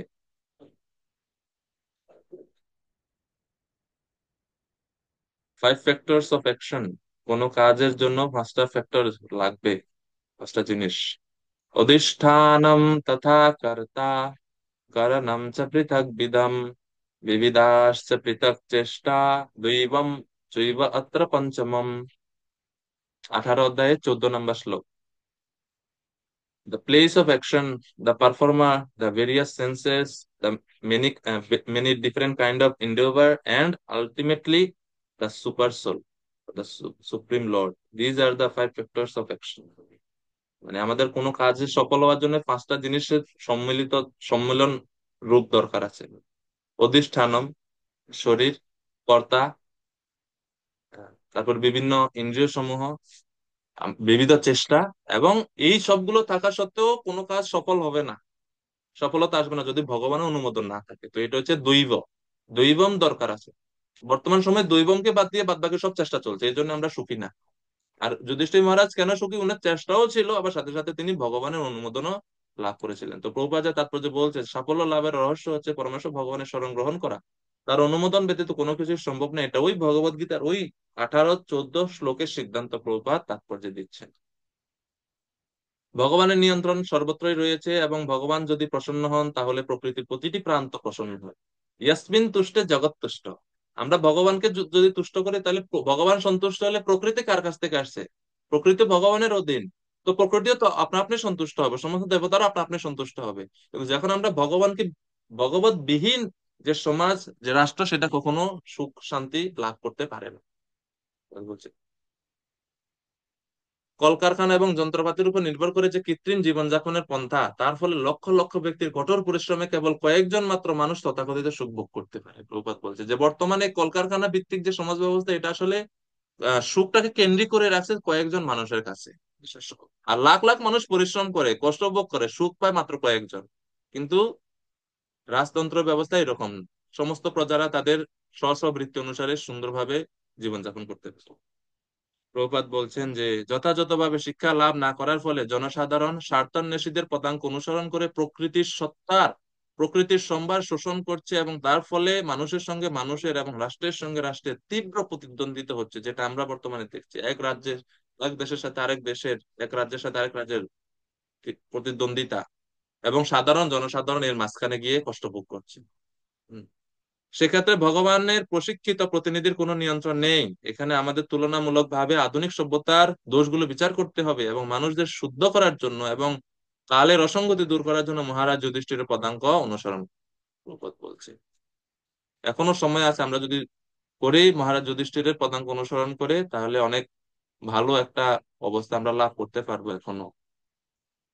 শ্লোক নাম্বার 6, মহা বলছে যে প্রকৃতি তো সুন্দর, নদী নালা সবকিছুই সুস্পষ্ট, সমৃদ্ধশালী হচ্ছে, এবং মানুষ, প্রজারা কেমন ছিল, প্রজাদের মনোভাব কেমন ছিল, তাদের সুখ শান্তি কেমন ছিল, সেটাও 6 নম্বর শ্লোকে বলছে। নাদায় ব্যাধায় ক্লেশা দৈব ভূতাত্মা হেতবা অজাত শত্রু শত্রু ভবন জন্তু নাম রাজ্ঞী করহিচিত। অজাত শত্রু যুধিষ্ঠির, যুধিষ্ঠির মহারাজ আর একটা নাম হচ্ছে অজাত শত্রু। অজাত শত্রুবঃ শান্তা সাধবো সাধু ভূষণা। মহারাজ যুধিষ্ঠির তিতিক্ষব কারুণিকা সুহৃদা সর্বদেহিনাম অজাত শত্রুবঃ শান্তা সাধবো সাধু ভূষণা। ওই শ্লোকে বলছে। তো এই শ্লোকে বলছে অজাত শত্রু মানে যার কোনো শত্রু নাই, তিনি কাউকে শত্রু বলে মনে করেন না। অন্যরা হয়তো ওনাকে শত্রু বলে ভাবে, কিন্তু তিনি কাউকে শত্রু বলে মনে করেন না। কেন তিনি কাউকে শত্রু বলে মনে করেন না? কারণ সমস্ত জগতের সবকিছুকে, সমস্ত ব্যক্তিকে, সমস্ত প্রাণীকে তিনি ভগবানের সাথে সম্বন্ধিত বলে মনে করেন, এবং সমস্ত কিছুতে তিনি ভগবানকে দর্শন করেন। তো যেহেতু ভগবান হচ্ছেন আমার প্রিয়, ভগবান প্রত্যেক বস্তুর মধ্যে আছে, এর জন্য তিনি কাউকে শত্রু বলে ভাবে না, সবাইকে প্রিয় বলে ভাবে। এটা হচ্ছে অজাত শত্রু মহারাজ যুধিষ্ঠির। তো মহারাজ যুধিষ্ঠিরের রাজত্বকালে কখনো কোনো প্রাণীদের, শুধু মানুষ বলছে না, এখানে দেখুন লেখা আছে যে দৈব ভূত আত্মা হেতব, নর বলছে না, বলছে জন্তু নাম, জীবদের, কোন প্রাণীদের আধ্যাত্মিক, আদি দৈবিক, আদি ভৌতিক ক্লেশ, কোন রকম মনোকষ্ট, রোগ যন্ত্রণা, শীত উষ্ণজনিত কষ্ট কিচ্ছু ছিল না। মানে তখনকার এই পৃথিবীটা স্বর্গ রাজ্যের মতো ছিল। মানে মোট কথা স্বর্গে যেরকম কোনো দুঃখ কষ্ট নাই, যতটুক মানুষের সহনীয় মাত্রায় তাপমাত্রা থাকতো, ঠিক ওই রকম ভাবে মহারাজ যুধিষ্ঠিরের শাসনামলে ত্রিতাপ ক্লেশ কেউ অনুভব করতে পারেনি। ত্রিতাপ ক্লেশ বলতে যে আদি দৈবিক ক্লেশ, যেটা দেবতাদের কাছ থেকে আমরা পাই, যেমন ঘূর্ণিঝড়, অতিরিক্ত জলোচ্ছ্বাস, অনাবৃষ্টি, অতিবৃষ্টি, খরা, মহামারী, দুর্ভিক্ষ, এগুলো কিচ্ছু হচ্ছে না মহারাজ যুধিষ্ঠিরের শাসন। আদি ভৌতিক কোন প্রাণীদের, যেমন প্রাণীদের মধ্যে হিংসা ভাবটাই চলে গেছে। মানে প্রাণীরা হিংসা পরিত্যাগ করে সুন্দরভাবে জীবনযাপন করছিল, এবং মানুষে মানুষে কোনো ভেদাভেদ, কোনো হিংসা, প্রতিযোগিতা কিচ্ছু ছিল না। মানুষের মনে কোনো মনোকষ্ট ছিল না। মনোকষ্ট কেন ছিল না? আমাদের মনে কষ্ট কেন? চাওয়ার সাথে পাওয়ার মিলে না, এই জন্যই মনোকষ্ট। বর্তমান সময়ে আমরা কষ্ট পাই কেন? আমরা যা চাই তা পাই না। যা চাই তা পাই না, কেন পাই না? অনেক সময় টাকা পয়সা থাকলেও পাওয়া যায় না, জোগাড় নাই, এই জন্য পাওয়া যায় না। ঠিক আছে। কিন্তু মহারাজ যুধিষ্ঠিরের শাসনামলে রাজা খেয়াল রাখতেন প্রজাদের কি দরকার। প্রজাদের কোনো জিনিস চাওয়ার পূর্বেই তিনি প্রদান করতেন। প্রজাদের কাছ থেকে মহারাজ যুধিষ্ঠির কর সংগ্রহ করতেন। সেই করের একটা টাকাও তিনি নিজের স্বার্থে, নিজের সুখে ব্যয় করতেন না। সমস্ত টাকাগুলো ব্যয় করতেন তিনি আবার প্রজাদের কল্যাণে, প্রজাদের উন্নয়নে। এই জন্য প্রজাদের কোনো ঘাটতি ছিল না। এখন বর্তমান সময়ে সরকার কর সংগ্রহ করে, ট্যাক্স সংগ্রহ করে, কিন্তু সংগ্রহ করে ট্যাক্স গুলো ব্যয় করে কোন কাজে? এর কিছু অংশ জনসাধারণের উন্নতিতে ব্যয় করে, বাদ বাকি সব যারা আমলাতান্ত্রিক ব্যক্তিবর্গ আছে তাদের পকেটে যায়, তাদের সুখে যায়। এক একজন সরকারের কর্মকর্তাদের পিছনে যে টাকা খরচ হয়, সাধারণ মানুষের 100টা পরিবার চলবে একজন মন্ত্রী মিনিস্টারের খরচ দিয়ে। কিন্তু ওই সময়ে ওই বর্ণনা করা হচ্ছে যে পঞ্চ পাণ্ডবরা প্রজাদের করে নিজেদের খরচ বহন করতেন, ওনারা আলাদাভাবে কৃষিকাজ করতেন। সেই কৃষিকাজ থেকে যে আয় হতো, যে ফসল আসতো, যে টাকা ইনকাম হতো, সেই টাকা দিয়ে তারা নিজেদের ব্যয় নির্বাহ করতেন। আলাদাভাবে ওনারা নিজেরা কৃষিকাজ করে সেই ব্যয় কি করতেন, নিজেরা প্রজাদের টাকা মেরে খেতেন না। এই হচ্ছেন মহারাজ যুধিষ্ঠিরের এই জন্য প্রজাদের মনে কোনো কষ্ট ছিল না, কারণ তারা যাই চাইতো তাই পেত। কোনো রোগ যন্ত্রণা ছিল না, আহ, অকাল মৃত্যু ছিল না। বর্তমান সময়ে হচ্ছে, দেখা যাচ্ছে বাবা আছে, ছেলে মরে গেছে, বাবা আছে, দাদু আছে, নাতি মরে গেছে, এরকম হচ্ছে এখন। কিন্তু বর্তমান এই মহারাজ যুধিষ্ঠিরের সময় এরকম অকাল মৃত্যু হতো না। পর্যাপ্ত বয়স হলে মানুষ স্বাভাবিকভাবে মৃত্যুবরণ করতো, রোগে কষ্ট পেয়ে, প্যারালাইজড হয়ে, কোমায় গিয়ে মৃত্যুবরণ করতো না মানুষ, ক্যান্সারে কষ্ট ভোগ করে মৃত্যুবরণ করতো না মানুষ। তাদেরকে বছরের পর বছর ভেন্টিলেটর লাগিয়ে রাখতে হতো না। যখন বয়স হয়ে যেত, শেষ সময়ে হঠাৎ করে মানুষ, মানে বিনা কষ্টে হঠাৎ করে মানুষ মৃত্যুবরণ করতো। এই ছিল মহারাজ যুধিষ্ঠিরের সময়ে মানুষের। এবং শীত উষ্ণ, এমন না যে খুব শীত, মানুষ মারা যাচ্ছে, বের হতে পারছেন, এরকম না। প্রত্যেকটা ঋতু সহনীয় মাত্রায় নাতিশীতোষ্ণ ছিল ওই সময়কার পরিবেশ। প্রভাত বলছেন প্রথম লাইনে, মানুষের প্রতি অহিংস এবং নিরীহ পশুদের সংহারক ও শত্রু হওয়ার দর্শন হচ্ছে শয়তানের দর্শন। বর্তমান ব্যবস্থাটা কেমন? মানুষদের প্রতি অহিংসক। আমরা মানুষ বলছি যে অহিংসক হতে হবে, হিংসা, অহিংসা পরম ধর্ম। তো অহিংসা বলতেছে আমরা মানুষ মানুষকে হিংসা করবো না, কিন্তু পশুদেরকে হিংসা করতেছি। প্রবাদ বলছে এটা হচ্ছে শয়তানের দর্শন। এই যুগে নিরীহ পশুদের প্রতি শত্রুতা করা হচ্ছে, এবং তাই নিরীহ প্রাণীরা সর্বদাই শঙ্কিত এইভাবে। আর এই নিরীহ পশুদের প্রতিক্রিয়া মানব সমাজের উপর সঞ্চারিত হচ্ছে। প্রবাদ বলছেন, তারপরে যে একটা প্রবাদ, বাংলা প্রবাদ প্রবাদ উদ্ধৃতি দিচ্ছেন যে রাজার দোষে রাজ্য নষ্ট, গৃহ নষ্ট গৃহিণীর দোষে। প্রবাদ যেহেতু বাঙালি ছিলেন, তিনি ইংরেজি ভাষাতে ওই বাংলা বিভিন্ন প্রবাদ এবং প্রবচনের সময়, প্রবাদ ইংরেজিতে প্রবচন দিচ্ছেন, প্রবাদ মাঝে মাঝে বাংলা প্রবাদ গুলো বলতেন, পুরো বাংলাতেই বলতেন, কারণ ওগুলো তো ইংরেজিতে অনুবাদ করা তৎক্ষণাৎ ভাবে সম্ভব হতো না। প্রবাদ একটা প্রবচনে বলছেন যে ঠেলার নাম বাবাজি। বাংলা প্রবাদ। তারপরে প্রবাদ আরেক জায়গায় এরকম, আরেকটা লেকচারে প্রবাদ বলেন যে শরীরের নাম মহাশয়, যা স্বভাবে তাই সয়। ইংরেজিতে বলতেছেন, হঠাৎ বাংলা প্রবাদ প্রবাদ মাঝখানে কোট করতেন এভাবে। তো প্রবাদ বলছেন যে আদর্শ রাজা যুধিষ্ঠির ছিলেন। তিনি ছিলেন এক, ওনার কি কি যোগ্যতা ছিল তাৎপর্য প্রবাদ বলছেন যে রাজা ছিলেন পুণ্যবান, ভগবানের অনুগত এবং ঋষিদের দ্বারা পরিচালিত। রাজা নিজের মত কোনো কিছু দেখবেন না, ঋষিরা শাস্ত্র থেকে যে সিদ্ধান্ত দিতেন সেই সিদ্ধান্ত তিনি মেনে চলতেন। চতুর্থ যোগ্যতা ছিল কারো প্রতি বৈরী ভাবাপন্ন ছিলেন না। এবং যেহেতু তিনি ছিলেন ভগবানের আদর্শ প্রতিনিধি বা ভক্ত, এই কারণে ভগবান তাকে রক্ষা করতেন, এবং তার অধীনস্থ সমস্ত প্রজারা প্রত্যক্ষভাবে ভগবান এবং ভগবানের প্রতিনিধির দ্বারা সুরক্ষিত ছিলেন। এইটা হচ্ছে বিষয়। তো প্রভুপাদ সহযোগিতার সূত্র বলছেন যে যখন মানুষ এবং ভগবানের মধ্যে ও মানুষ ও প্রকৃতির মধ্যে পূর্ণ সহযোগিতা হয়, তখন সেই সহযোগিতার ফলে পৃথিবীতে সুখ, শান্তি ও সমৃদ্ধির উদয় হয়, যা মহারাজ যুধিষ্ঠির রাজত্বকালে দেখিয়ে গিয়েছিলেন। এটা হচ্ছে সহযোগিতা আমরা কিভাবে পাবো, এটা হচ্ছে সূত্র, খুবই গুরুত্বপূর্ণ জিনিস। মানুষ এবং ভগবানের মধ্যে, মানুষ এবং প্রকৃতির মধ্যে, এটা হচ্ছে একটা ট্রায়াঙ্গেলের মধ্যে, হ্যাঁ। এটা তিনটা পয়েন্ট এখানে আছে। উপরে হচ্ছে ভগবান, নিচে এক পাশে হচ্ছে মানুষ, আমরা জীব তত্ত্ব, আর একদিকে হচ্ছে প্রকৃতি। এই তিনটার পরস্পরের মধ্যে যদি সম্বন্ধ, সহযোগিতা পরস্পরের প্রতি না থাকে, তাহলে কখনোই আমরা সুখী হতে পারি না। ঠিক আছে। প্রবাদ বলছে, পরস্পরকে শোষণ করার প্রবৃত্তি যা এখনকার রীতি হয়ে দাঁড়িয়েছে তা কেবল দুঃখ কষ্ট নিয়ে আসে, কখনো সুখ আনতে পারে না। তো মহারাজা যুধিষ্ঠিরের এভাবে রাজ্য শাসন, রাজ্যর অবস্থা বর্ণনা করার পরে এখন হস্তিনাপুর বাসীদের, ভক্তদের ভগবানের প্রতি বিরহের কথা বর্ণনা করছেন। তো কৃষ্ণ চলে যেতে চাইছিলেন, কুন্তী মহারানী আটকাইলেন, কৃষ্ণ থাকলো। কুন্তী মহারানী স্তুতি করলেন। এরপরে যুধিষ্ঠিরের কান্নাকাটি শুরু হলো, যে আমি পাপী, আমি গৃহত্যাগ করে বনে যাব, আমার জন্য এত কিছু হয়েছে। কৃষ্ণ তাকে বোঝানোর জন্য বিষ্ণুদেবের কাছে নিলেন। বিষ্ণুদেব ওষুধ দিলেন। সেই ওষুধ খেয়ে যুধিষ্ঠিরের মন ভালো হলো। এখন রাজ্য অভিষেকে বসলেন।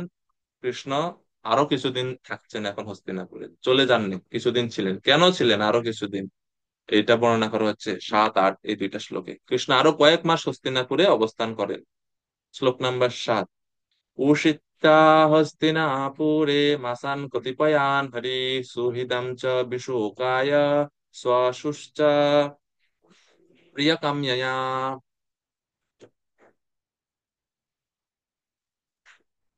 ভগবান শ্রীকৃষ্ণ হস্তিনাপুরে আরো কিছুদিন থাকার মনস্থ করেছিলেন। কেন করেছিলেন?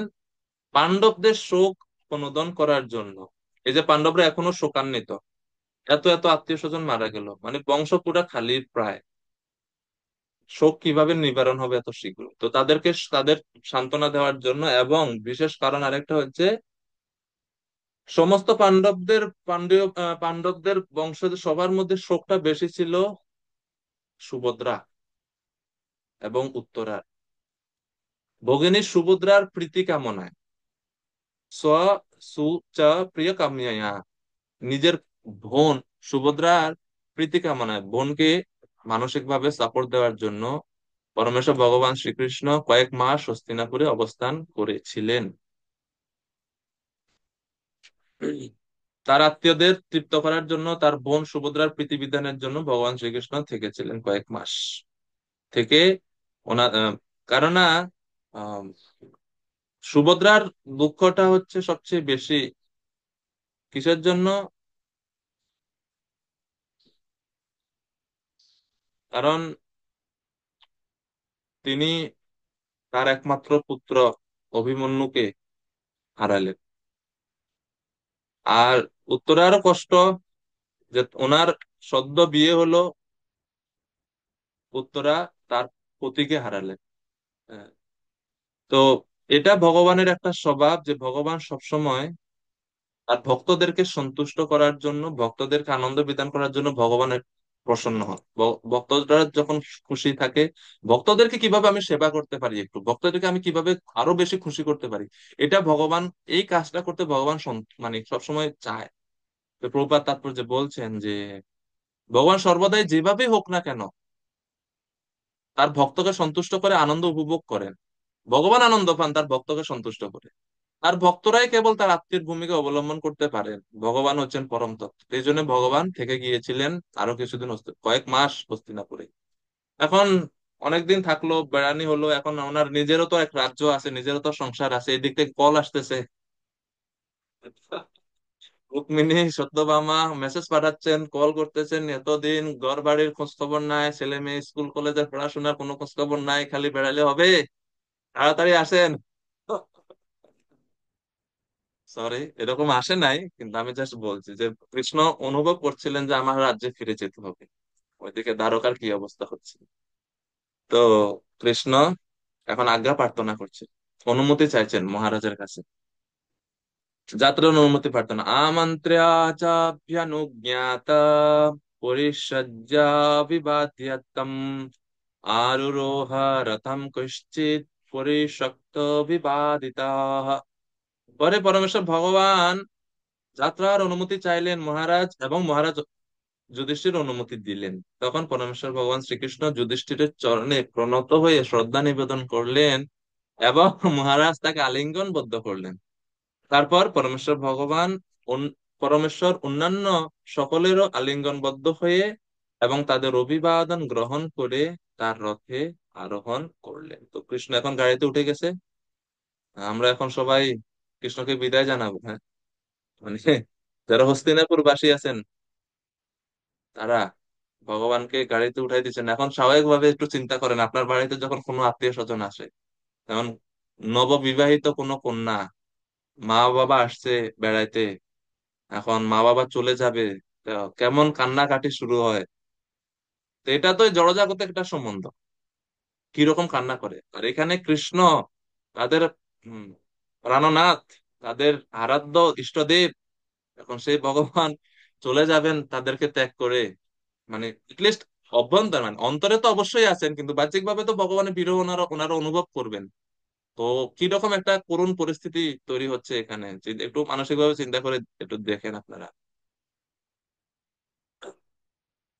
তো প্রভুপাদ এখানে বলছেন যে ভগবানের মানে ভক্তদের সাথে ভগবানের যে ভাব, মানে ভাবের আদান প্রদান, যে মহারাজ যুধিষ্ঠির কে আর ভগবানকে তত্ত্বগত ভাবে কৃষ্ণ কোথায় আর যুধিষ্ঠির কোথায়, কিন্তু যেহেতু ভগবান নরলীলা করছেন এবং ভগবান তার ভক্তদেরকে বড় করে দেখাতে পছন্দ করেন, ভগবান তার ভক্তদের মহিমা বৃদ্ধি করতে পছন্দ করেন। ভগবান চিন্তা করেন সমস্ত জগৎবাসী আমাকে প্রণাম করে, সবাই খালি প্রণাম করে, প্রণাম করে কেমন অনুভব করে আমি এটা বোঝা দরকার। এই জন্য ভগবানও চান তার ভক্তদেরকে প্রণাম করার জন্য, ভক্তদেরকে প্রণাম করে ভগবান উপলব্ধি করেন কি আসলে প্রণাম করলে কেমন অনুভব হয়। তো ভগবান এখানে নরলীলা যেহেতু করছেন, আর এই নরলীলাতে মহারাজ যুধিষ্ঠির বয়সে কৃষ্ণের থেকে বড়, এই জন্য কৃষ্ণ ভগবান শ্রীকৃষ্ণ তিনি ভগবান হওয়া সত্ত্বেও তার পিসতুত ভাই জ্যেষ্ঠ জ্ঞাতি ভ্রাতা যুধিষ্ঠিরকে প্রণাম করলেন। আর যুধিষ্ঠির যেহেতু লীলা করছে, মনে মনে অন্য কিছু, যে আরে ভগবান আপনি প্রণাম করছেন কেন, কিন্তু বাহ্যিক ভাবে উনি আশীর্বাদ দিচ্ছেন, ঠিক আছে বেঁচে থাকো, রাজ্য ভালো সুন্দরভাবে শাসন করো, এইভাবে মানে আলিঙ্গন করলেন, আশীর্বাদ এবং আলিঙ্গন করলেন। তো প্রবাদ বলছেন যে ভক্ত যখন প্রেমের বশে ভগবানকে তার থেকে ছোট বলে মনে করেন, তখন ভগবান অত্যন্ত প্রসন্ন হন। খুব সুন্দর এই তাৎপর্য এই লাইনটা, এটা আপনারা হাইলাইট করে, যে ভগবান সবসময় চান যে প্রেমের বশে, হ্যাঁ, ভক্ত যখন প্রেমের বশে ভগবানকে তার থেকে ছোট বলে মনে করেন, তখন ভগবান অত্যন্ত প্রসন্ন হন। যেরকম মা যশোদা, কৃষ্ণ यद भयाति भाति भातोयम सूर्यस्तपति मत भयात वर्षत इंद्रो दहत्यग्नि মৃত্যুশ্চরতি यद ভয়াত, যার ভয়ে ইন্দ্র চন্দ্র সমস্ত দেবতারা তাদের কাজ করে, মৃত্যু পর্যন্ত যার ভয়ে ধাবিত হয়, সেই ভগবান মা যশোদার হাতের লাঠি দেখে খুব ভীত, এবং তিনি ভাবতেছেন আমি ছোট্ট, মার হাতে এত বড় একটা লাঠি, আমি এটা যদি দিয়ে যদি আমার মারে তাহলে তো আমি অনেক কষ্ট পাবো, তো ভয়ে ভীত হচ্ছেন কৃষ্ণ। তো এটা হচ্ছে প্রেম, যে আসলে ভগবান, প্রভুপাদ বলছেন তত্ত্বটা পরে ক্লিয়ার করেছেন যে কেউই ভগবানের সমকক্ষ অথবা তার থেকে মহৎ নন, না তৎ সমশ্চব্যদিকশ্চ দৃশ্যতে, সেটা সেতার উপনিষদে বলা হচ্ছে। কিন্তু তার ভক্ত যখন তার প্রতি গুরুজনের মতো আচরণ করে, তখন তিনি আনন্দিত হন। এসবই ভগবানের অপ্রাকৃত লীলাবিলাস, কিন্তু নির্বিশেষবাদীরা এই রস আস্বাদন করার শক্তি তাদের নেই, তারা তাদের মন হচ্ছে রুক্ষ। প্রবাদ উদাহরণ দিয়ে বুঝাচ্ছেন যে মনে করুন আহ একজন প্রধানমন্ত্রী, তিনি পুরো এক দেশ পরিচালনা করেন, সমস্ত ক্ষমতা ওনার হস্তগত। সেই প্রধানমন্ত্রীর নাতি যখন উনি গৃহে থাকেন এবং নাতি যখন ওনার সামনে এসে, অনেক সময় নাতি নাতনিরা কি করে দাদুদের পিঠে চড়ে, এবং দাদু বা ঠাকুমা ওনারা কাঁধে করে নাতিকে ঘুরে, আহ, এবং নাতির কথা মতো সবকিছু করে। নাতি যদি বলে এটা করো, করে, দাদু করে, নাতির মন রক্ষার জন্য, নাতনির মন রক্ষার জন্য। তো এইভাবে যদিও তিনি প্রধানমন্ত্রী, সমস্ত ক্ষমতা ওনার, সবাই ওনার কথা মতো চলে, কিন্তু সেই প্রধানমন্ত্রী এখন এই যে স্নেহের বশে নাতি বা নাতনি ছোট্ট বাচ্চার কথা মতো চলছেন, আনন্দ উপভোগ করছেন, কৃষ্ণ সে একই রকম ভাবে এরকম ভক্তদের সাথে, যারা প্রেমময়ী ভক্ত তাদের সাথে ভাবের আদান প্রদান করে। তো এখন হচ্ছে মেইন সেকশন আসছে, 9 থেকে 14, কৃষ্ণ বিরহ। বিরহ আমাদের গৌড়ীয় বৈষ্ণব সম্প্রদায়ের নিজস্ব সম্পত্তি। নিজস্ব সম্পত্তি কেন বলা হলো, মানে এটা অন্য কোনো সম্প্রদায়ে এত প্রকট ভাবে দেখা যায় না, প্রচারিত হয় না, যতটুক আমরা গৌড়ীয় বৈষ্ণব ধারায় আমরা পেয়ে থাকি।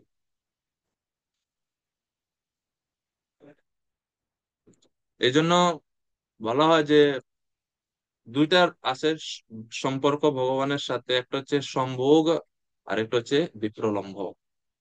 সম্ভোগ মানে কি, মানে কৃষ্ণের সাথে সরাসরি সাক্ষাৎ দর্শন, কৃষ্ণকে সরাসরি পাওয়া, সশরীরে পাওয়া, সামনে পাওয়া, ফিজিক্যালি, ফিজিক্যাল অ্যাসোসিয়েশন সম্ভোগ। আর বিপ্রলম্ব ভাব কি, যে কৃষ্ণ মানে সা- স্বয়ং রূপে নেই কৃষ্ণ, বাহ্যিক ভাবে কৃষ্ণ উপস্থিত নেই, এই যে কৃষ্ণকে না পাওয়ার যে যন্ত্রণা, এবং কৃষ্ণ নেই এখন সামনে, এই যে বিরহ, এই বিরহ ভাবটা মহাপ্রভু বলছেন এটা সম্ভোগের থেকে আরো উচ্চ স্তরে অবস্থিত। এবং আহ আমরা যে হরিনাম করি সেটা প্রভুপাদ আচার্যরা, বিভিন্ন আচার্যরা ব্যাখ্যা করে বলছেন যে এই যে হরিনাম এটা হচ্ছে বিপ্রলম্ব রসে, অর্থাৎ বিরহ আতুর অবস্থায়, বিরহ কাতর অবস্থায় আমাদের এই হরিনাম করা উচিত। যেরকম আহ বলছে না যে চৈতন্য মহাপ্রভু এই বিরহ শিক্ষা, যে বিপ্রলম্ব রসে চৈতন্য, সরি, শিক্ষাষ্টকমে চৈতন্য মহাপ্রভু বলছেন, কোন শ্লোকে মনে আছে আপনাদের? যুগায়িতম নিমেষেন চক্ষুষা প্রবিশায়িতম শূন্যায়িতম জগৎ সর্বম গোবিন্দ বিরহে নমে।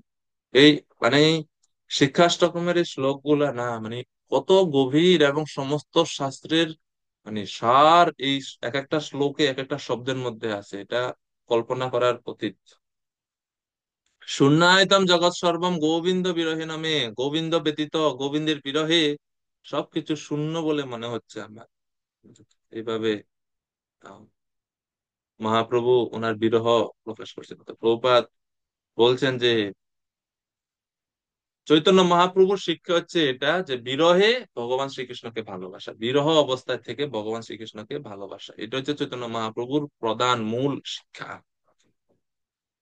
এবং এই বিরহটা এমন যে সমস্ত বড় বড় বৈষ্ণবরা, বড় বড় ভক্তরা, ভগবানের পার্ষদরা, এবং সমস্ত ভক্তদের মধ্যে, সমস্ত প্রিয়জনদের মধ্যে যিনি শ্রেষ্ঠা শ্রীমতী রাধারানী, ওনার মধ্যে এই বিপ্রলম্ব ভাবটা সবচেয়ে বেশি।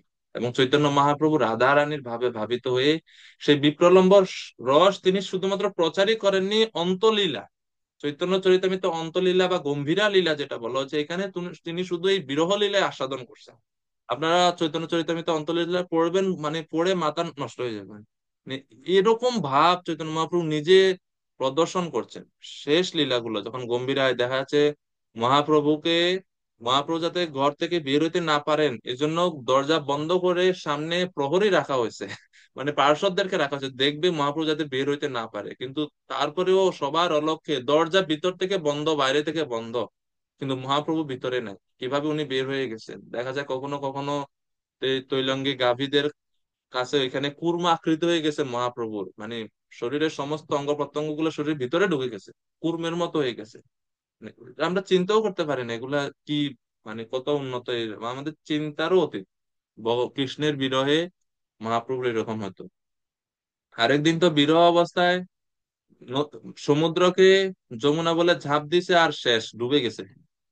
ভক্তরা সবাই খুঁজে পাগল, কেউ আর কোথাও খুঁজে পাওয়া যাচ্ছে না, আর মহাপ্রভু তো ওই জলের নিচে কত ঘন্টা, মানে রাত্রে, সন্ধ্যার সময়, ঠিক ওই রাত্রে সময় উনি একা গম্ভীরা থেকে বের হয়ে গেছে, ভক্তদের অলোকে কেউ দেখে নাই, উনি সমুদ্রে ঝাঁপ দিচ্ছে, আর ঝাঁপ দিয়ে ওনার তো বাহ্য চেতনা নাই, বিরহ অবস্থা আছেন, বাহ্যিক কি হচ্ছে না হচ্ছে বুঝা যায়, এই যে জলে যে পড়ছে, ডুবে গেছে সারা রাত জলের নিচে, ভোরে সবাই খুঁজতেছে কোথাও পাচ্ছে না, সার্বভৌম ভট্টাচার্য, স্বরূপ দামোদর গোস্বামী, এনারা সবাই টিম করে চারিদিকে পাঠাচ্ছে, মহাপ্রভু খুঁজে পাওয়া যাচ্ছে না। স্বরূপ দামোদর গোস্বামীর টিম, ওনারা নদীর সমুদ্রের পাড়ে হাঁটছেন, খুঁজতেছেন, আর এদিকে ভোরবেলা এক জেলে মাছ ধরতে গেছে। ভোরে মাছ ধরলে মাছ পাওয়া যায়, কারণ ওই সময় তো জল স্থির থাকে, মাছের এক জায়গায় থাকে। ভোরে গেছে একটু অন্ধকার থাকতে থাকতে জেলে মাছ ধরতে। আর ওই জেলের একটা বৈশিষ্ট্য ছিল, 5 বার ফেলবে, যতটুক মাছ হয় ততটুকুই, আর বেশি সে মাছ ধরবে না। জাল ফেলছে, এত ভারী জাল অনুভব, সে ভাবতেছে বাহ, বড় কোনো মাছ। কিন্তু চিন্তা করতেছে এতবারই তো কোনো সময় জাল লাগে না, এত বড় মাছ কোত্থেকে আসলো। আমার ভাগ্যে ভগবান হয়তো খুব বেশি খুশি হয়ে গেছে আজকে আমার প্রতি। তো উঠাই দেখে যে অন্ধকারের মধ্যে এটা একটা মানে বিশাল কায় শরীর, এবং বিবর্ণ অবস্থা। আপনি যখন আমরা দেখবেন জলে যদি আপনি 3-4 ঘন্টা একটানা কাজ করেন, হাতের রং কেমন হয়ে যায়, ফ্যাকাশে হয়ে যায় না? তো মহাপ্রভু সারা রাত জলের নিচে। তো আপনি জড় চেতনা এটা চিন্তা করলে, যে মানুষ 5 মিনিট জল নিঃশ্বাস না নিলে মরে যায়, মহাপ্রভু কিভাবে সারা রাত জলের নিচে বেঁচে আছেন? তো আপনি জড় চেতনায়, জড় বুদ্ধি দিয়ে এটা আপনি কাজ করবে না। কিন্তু এটা বিরহ অবস্থা, এটা উন্নত অবস্থা, প্রেমিক অবস্থা। সারা রাত জলের নিচে জালে উঠছে যখন, এই যে বিরহ, ওনে যে কৃষ্ণের প্রেম ভিতরে যে জ্বলছে, যেই মাত্র জেলে মহাপ্রভুকে স্পর্শ করছে, সাথে সাথে কারেন্ট শক যেরকম লাগলে মানুষের শরীরে একটা বিদ্যুৎ প্রবাহ হয়, মহাপ্রভুর শরীরের মধ্যে এই বিরহটা, কৃষ্ণ বিরহ, কৃষ্ণ প্রেম, এটা ভিতরে চলছে ওনার। আর যেই মাত্র জেলে স্পর্শ করছে, সাথে সাথে জেলের শরীরেও কৃষ্ণ প্রেম ট্রান্সফার হয়ে গেছে। এখন এই জেলে সে আর কোনো কথা বলতে পারতেছে না। একদিকে ভয় পাচ্ছে, যে এরকম সাদা ভূতের মতো শরীর সাদা হয়ে গেছে, এবং মহাপ্রভুর এই বিরহ অবস্থায় শরীর প্রসারিত হয়ে গেছে, মানে লম্বা হয়ে গেছে। এমনিতে চৈতন্য মহাপ্রভু কত লম্বা, কিন্তু এই বিরহ অবস্থায় ওনার শরীরের প্রত্যেকটা জয়েন্ট আলাদা হয়ে গেছে শরীর, এবং শরীর লম্বা হয়ে গেছে আরো বেশি। তখন এ যে জেলে চিনে চৈতন্য মহাপ্রভুকে, কিন্তু এই রকম অবস্থা দেখে বুঝতে পারতেছে না ইনি চৈতন্য মহাপ্রভু, ভাবতেছে এটা কোনো ভূত।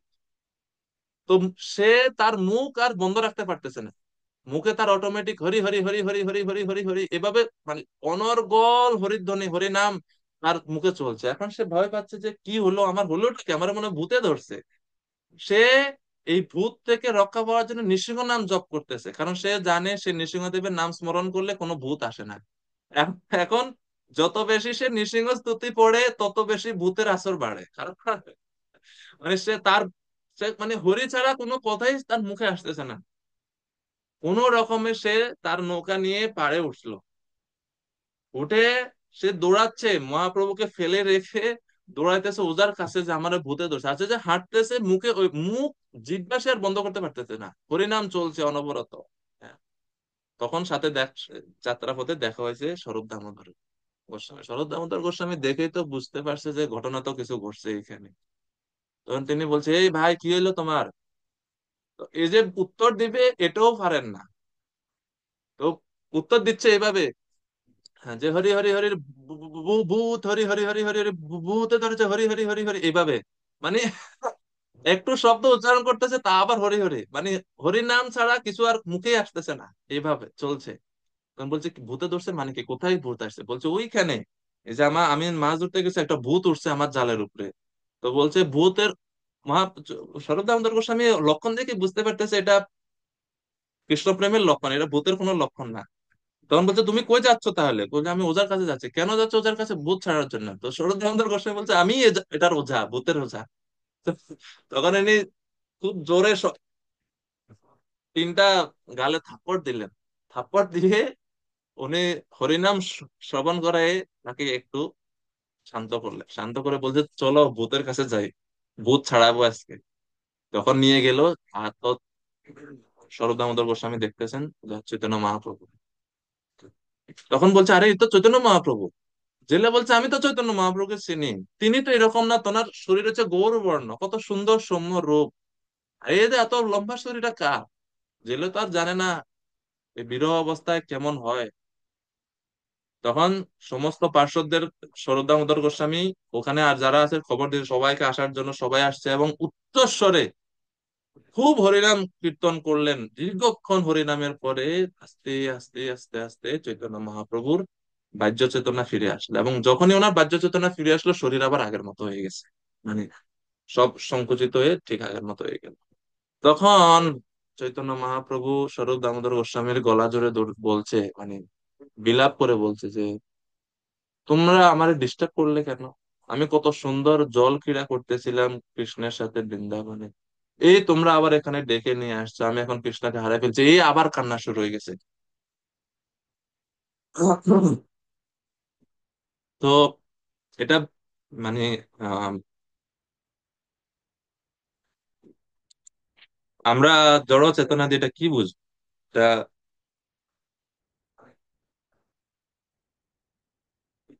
কাম ক্রোধ লোভে মগ্ন, আমরা এটা কি বুঝতে পারি? এই বিরহ দশা আমরা বুঝতে পারি না ভগবান।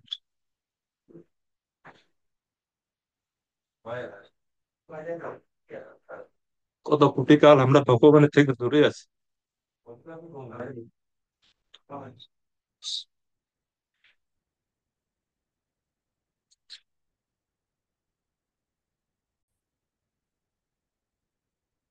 তো এইভাবে চৈতন্য মহাপ্রভু আর বিরহ দশা প্রকাশ করছিলেন।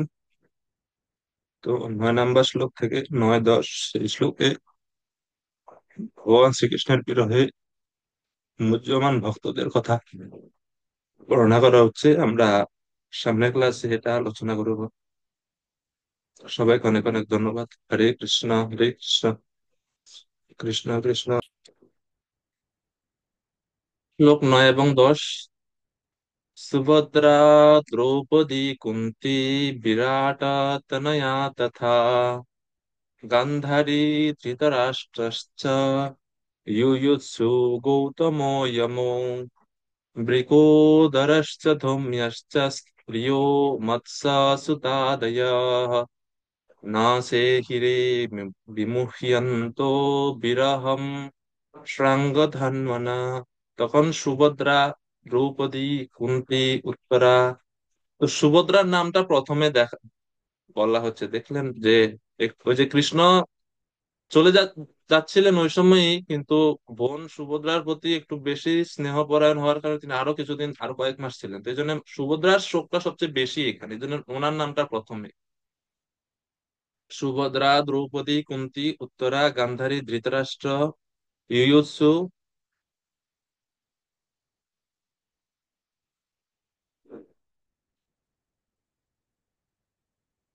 কৃপাচার্য, নকুল, সহদেব, ভীমসেন, ধৌম্য এবং সত্যবতী সকলেই সাঙ্গধর, মানে সাঙ্গ ধনুক, ভগবানের যে ধনুক, ভগবান শ্রীকৃষ্ণ যে ধনু ধারণ করেন সেটা হচ্ছে সাঙ্গ নামক ধনুক ধারণ করেন, এই জন্য কৃষ্ণ এটার নাম হচ্ছে সাঙ্গধর। পরমেশ্বর ভগবান শ্রীকৃষ্ণের বিরহ সহ্য করতে না পেরে তারা শোকে মুহ্যমান হয়ে পড়েন। তো বিচ্ছেদ সহ্য করতে অক্ষম হয়ে তারা সকল ভক্তরা প্রায় হতচেতন হয়ে পড়েছিল। তো প্রভুপাদ বলছেন, এই প্রভুপাদের তাৎপর্যের মানে এই তাৎপর্যের শিরোনামে হচ্ছে কৃষ্ণ বিরহ অসহনীয়, এটা সহ্য করার মতো না। যেহেতু কৃষ্ণ হচ্ছেন সর্বাকর্ষক, ভগবান শ্রীকৃষ্ণ জীবদের কাছে, বিশেষ করে তার ভক্তদের কাছে এতই আকর্ষণীয় যে তাদের পক্ষে তার বিরহ সহ্য করা অসহনীয় হয়ে ওঠে। মায়ার প্রভাবে বদ্ধজীবীরা ভগবানকে ভুলে যায়, তা না হলে তাদের পক্ষে তার বিরহ সহ্য করা সম্ভব না। এই বিরহের অনুভূতি বর্ণনা করা যায় না, কিন্তু ভক্তরাই কেবল তা অনুভব করতে পারে। তো এটা এমন একটা জিনিস, এটা কেউ ব্যাখ্যা বিশ্লেষণ করে তাত্ত্বিক ভাবে আপনাকে বুঝাতে পারবে না, আপনি এটা অনুভব করতে হবে আপনার আধ্যাত্মিক প্র্যাকটিসের দ্বারা। প্রভুপাদ, সাথে সাথে প্রভুপাদের বৃন্দাবনের কথা মনে হয়ে গেছে, মানে বিরহ বা প্রেম যখনই আসবে এটার পরম পরাকাষ্ঠা, পরম রূপ আমরা দেখবো বৃন্দাবনে। তো প্রভুপাদ তাৎপর্য লেখছেন এটা, প্রভুপাদ তাৎপর্য লিখছেন মানে প্রভুপাদ অনুভব করতেছেন। প্রভুপাদ যখন এই তাৎপর্য লিখছেন, প্রভুপাদ নিজে এই বিরহ অনুভব করতেছেন। হ্যাঁ, ওই লীলায় প্রভুপাদ প্রবেশ করছেন, এই জন্য প্রভুপাদের সাথে সাথে বৃন্দাবনের কথা মনে হয়ে গেছে। এই জন্য তাৎপর্য যখন আমরা পড়ি, মানে ভাবা উচিত যে আসলে আমি এরকম যে প্রভুপাদের সামনে বসে বসে আমি শুনতেছি প্রভুপাদের কথা, এটা প্রভুপাদের সঙ্গেই আছি আমি, এরকম ভাব নিয়ে আমাদের তাৎপর্য গুলো পড়া। প্রভুপাদ পরে বৃন্দাবনের কথা বলছেন, বৃন্দাবন এবং সেখানকার সরল গ্রাম্য গোপ বালক বালিকা মহিলা এবং অন্যান্য সকলে তারা বিরহে সারা জীবন গভীর বেদনা অনুভব করেছিলেন, এবং শ্রীকৃষ্ণের সবচাইতে প্রিয়তমা শ্রীমতী রাধারানীর বিরহ বেদনা বর্ণনার অতীত। আচ্ছা। তো প্রভুপাদ এইভাবে ব্যাখ্যা করছেন, পড়বেন আপনারা। প্রভুপাদ শেষে বলছেন যে একবার যার সরাসরি ভাবে অথবা অন্য কোনো ভাবে ভগবানের সান্নিধ্য লাভ হয়েছে, তিনি কখনোই ক্ষণিকের জন্য তাকে ছেড়ে থাকতে পারে না। সেটি হচ্ছে শুদ্ধ ভক্তের মনোভাব।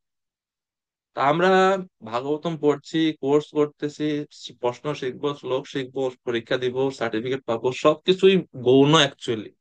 মুখ্য হচ্ছে যতদিন পর্যন্ত না আমরা আসলে ভগবানের বিরহ অনুভব করতে পারছি। ভগবানের প্রবাদ হচ্ছে বিরহ পরে, আগে সাক্ষাৎ দরকার। কোনো না কোনো ভাবে ভগবানকে অনুভব করতে হবে। অনুভব না করলে আমরা আপনি মানে আপনি বিরহ অনুভব করতে পারবেন না। ভগবানের সাক্ষাৎ অনুভব না থাকলে বিরহ আসে না।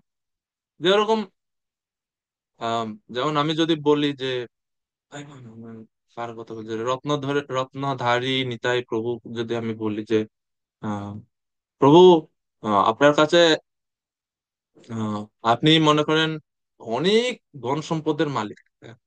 তো এখন হঠাৎ করে যদি আপনি হঠাৎ একদিনের মধ্যে যদি সবকিছু হারিয়ে ফেলেন, তাহলে কষ্ট পাবেন কি না? কষ্ট পাবেন না যে আমি এত ধনী ছিলাম কিন্তু এখন আমার সব হারিয়ে ফেলো? শোকে আপনি পুরো শোকান্বিত হবেন ধন সম্পদের কারণে। কিন্তু এখন আপনার কোনো ধন সম্পদই নাই, এজন্য আপনার কোনো শোক নাই। আমরা ধনের জন্য শোক করতে পারি, কারণ আমার টাকা নাই, ধন সম্পদ নাই, তো শোক করবো কিভাবে? তো ওই জন্য বলছে কৃষ্ণকে যে অনুভবই করেনি, সে বিরহ কিভাবে অনুভব করবে? কৃষ্ণের বিরহ তার ভিতরে কিভাবে আসবে? ব্রজ গোপিকারা, এই এই হস্তিনাপুরের ভক্তরা, ওনারা কৃষ্ণের সঙ্গ পেয়েছিলেন, কৃষ্ণের সঙ্গের আনন্দ, কৃষ্ণের সঙ্গের অনুভূতি ওনারা অনুভব করছেন, এই জন্য কৃষ্ণের বিরহ ওনারা অনুভব করতে পারতেছেন। এই জন্য কৃষ্ণের বিরহের জন্য কৃষ্ণের সাক্ষাৎ অনুভূতি দরকার। বুঝলেন? তো 10 নম্বর শ্লোক পর্যন্তই থাকবে। বাকি আমরা 36টা, বাকি 26টা শ্লোক আমরা সামনের ক্লাসে আমরা আলোচনা করব। এবং ছিল ভক্তিবিনোদ ঠাকুর, এটা বলে শেষ করে দিই যেহেতু সময় আছে, এই জন্য আমি আরেকটু যাচ্ছি এখানে। ভক্তিবিনোদ ঠাকুর তিনি নবদ্বীপ ধাম মাহাত্ম্যে তিনি রামচন্দ্র এবং সীতা মায়ের সংলাপ তিনি ওখানে উদ্ধৃতি করে বলছেন যে কিভাবে সম্ভোগ থেকে বিপ্রলম্বে ভক্তরা আরো বেশি ভগবানকে স্মরণ করে এবং ভগবানকে অনুভব করে। পরিক্রমা কাণ্ড, নবদ্বীপ ধাম মাহাত্ম্য বলছে, আমাতে ইয়ে প্রেম ভক্তি তার আস্বাদন দুই মতে হয় সীতা সুনহ বচন। রামচন্দ্র সীতা দেবীকে বলছে যে আমাতে যে প্রেম ভক্তি তা দুই ভাবে আস্বাদন করা যায়। কি কি ভাবে? আমার সংযোগে সুখ সম্ভোগ বলয়, আমার বিয়োগে সুখ বিপ্রলম্ব হয়। আমি যখন কাছে থাকি সেটার নাম হচ্ছে সম্ভোগ, তাকে সম্ভোগ বলে। আর আমি যখন বিয়োগ মানে আমি বাহ্যিক ভাবে যখন আমি কাছে থাকি না, এটাকে বলে বিপ্রলম্ব। ভক্ত মোর নিত্য সঙ্গী সম্ভোগ বাঞ্ছায়, মম কৃপা বেশে তার বিপ্রলম্ব হয়। ভক্ত সবসময় সম্ভোগ আশা করে, যেহেতু তারা আমার নিত্য সঙ্গী, কিন্তু আমি কৃপা করে তাদেরকে বিপ্রলম্ব প্রদান করে থাকি, বিপ্রলম্ব স্তরে তাদেরকে নিমগ্ন করি। বিপ্রলম্বে দুঃখ যেই আমার কারণ, পরম আনন্দ তাহা জানে ভক্তজন। তো বিপ্রলম্বে বিরহে যে ভক্তরা কৃষ্ণের বিরহ যেটা অনুভব করে, যে কষ্টটা অনুভব করে, এটা ভগবানই তাদেরকে দেয়। এবং এই বিরহে থেকে তারা যে আনন্দ অনুভব করে, সেটা আর অন্য সংভোগে সে আনন্দ অনুভব করা যায় না, বা সেই কৃষ্ণের অনুভূতি সেটা লাভ করা যায় না। এই জন্য বলছে যে পরম আনন্দ তাহা জানে ভক্তজন, যেই ভক্তরা সেটা অনুভব করে তারাই এটা জানতে পারে। বিপ্রলম্ব শেষ যাবে সম্ভোগ উদয়, পূর্বাপেক্ষা কোটি গুণ সুখ তাহাই হয়। তো বলছে বিরহের পরে যখন আবার সম্ভোগ হয়, তখন সেই সম্ভোগটা মানে শত গুণ, শত কোটি গুণে বৃদ্ধি প্রাপ্ত হয়। সেই তো সুখের হেতু আমার বিচ্ছেদ,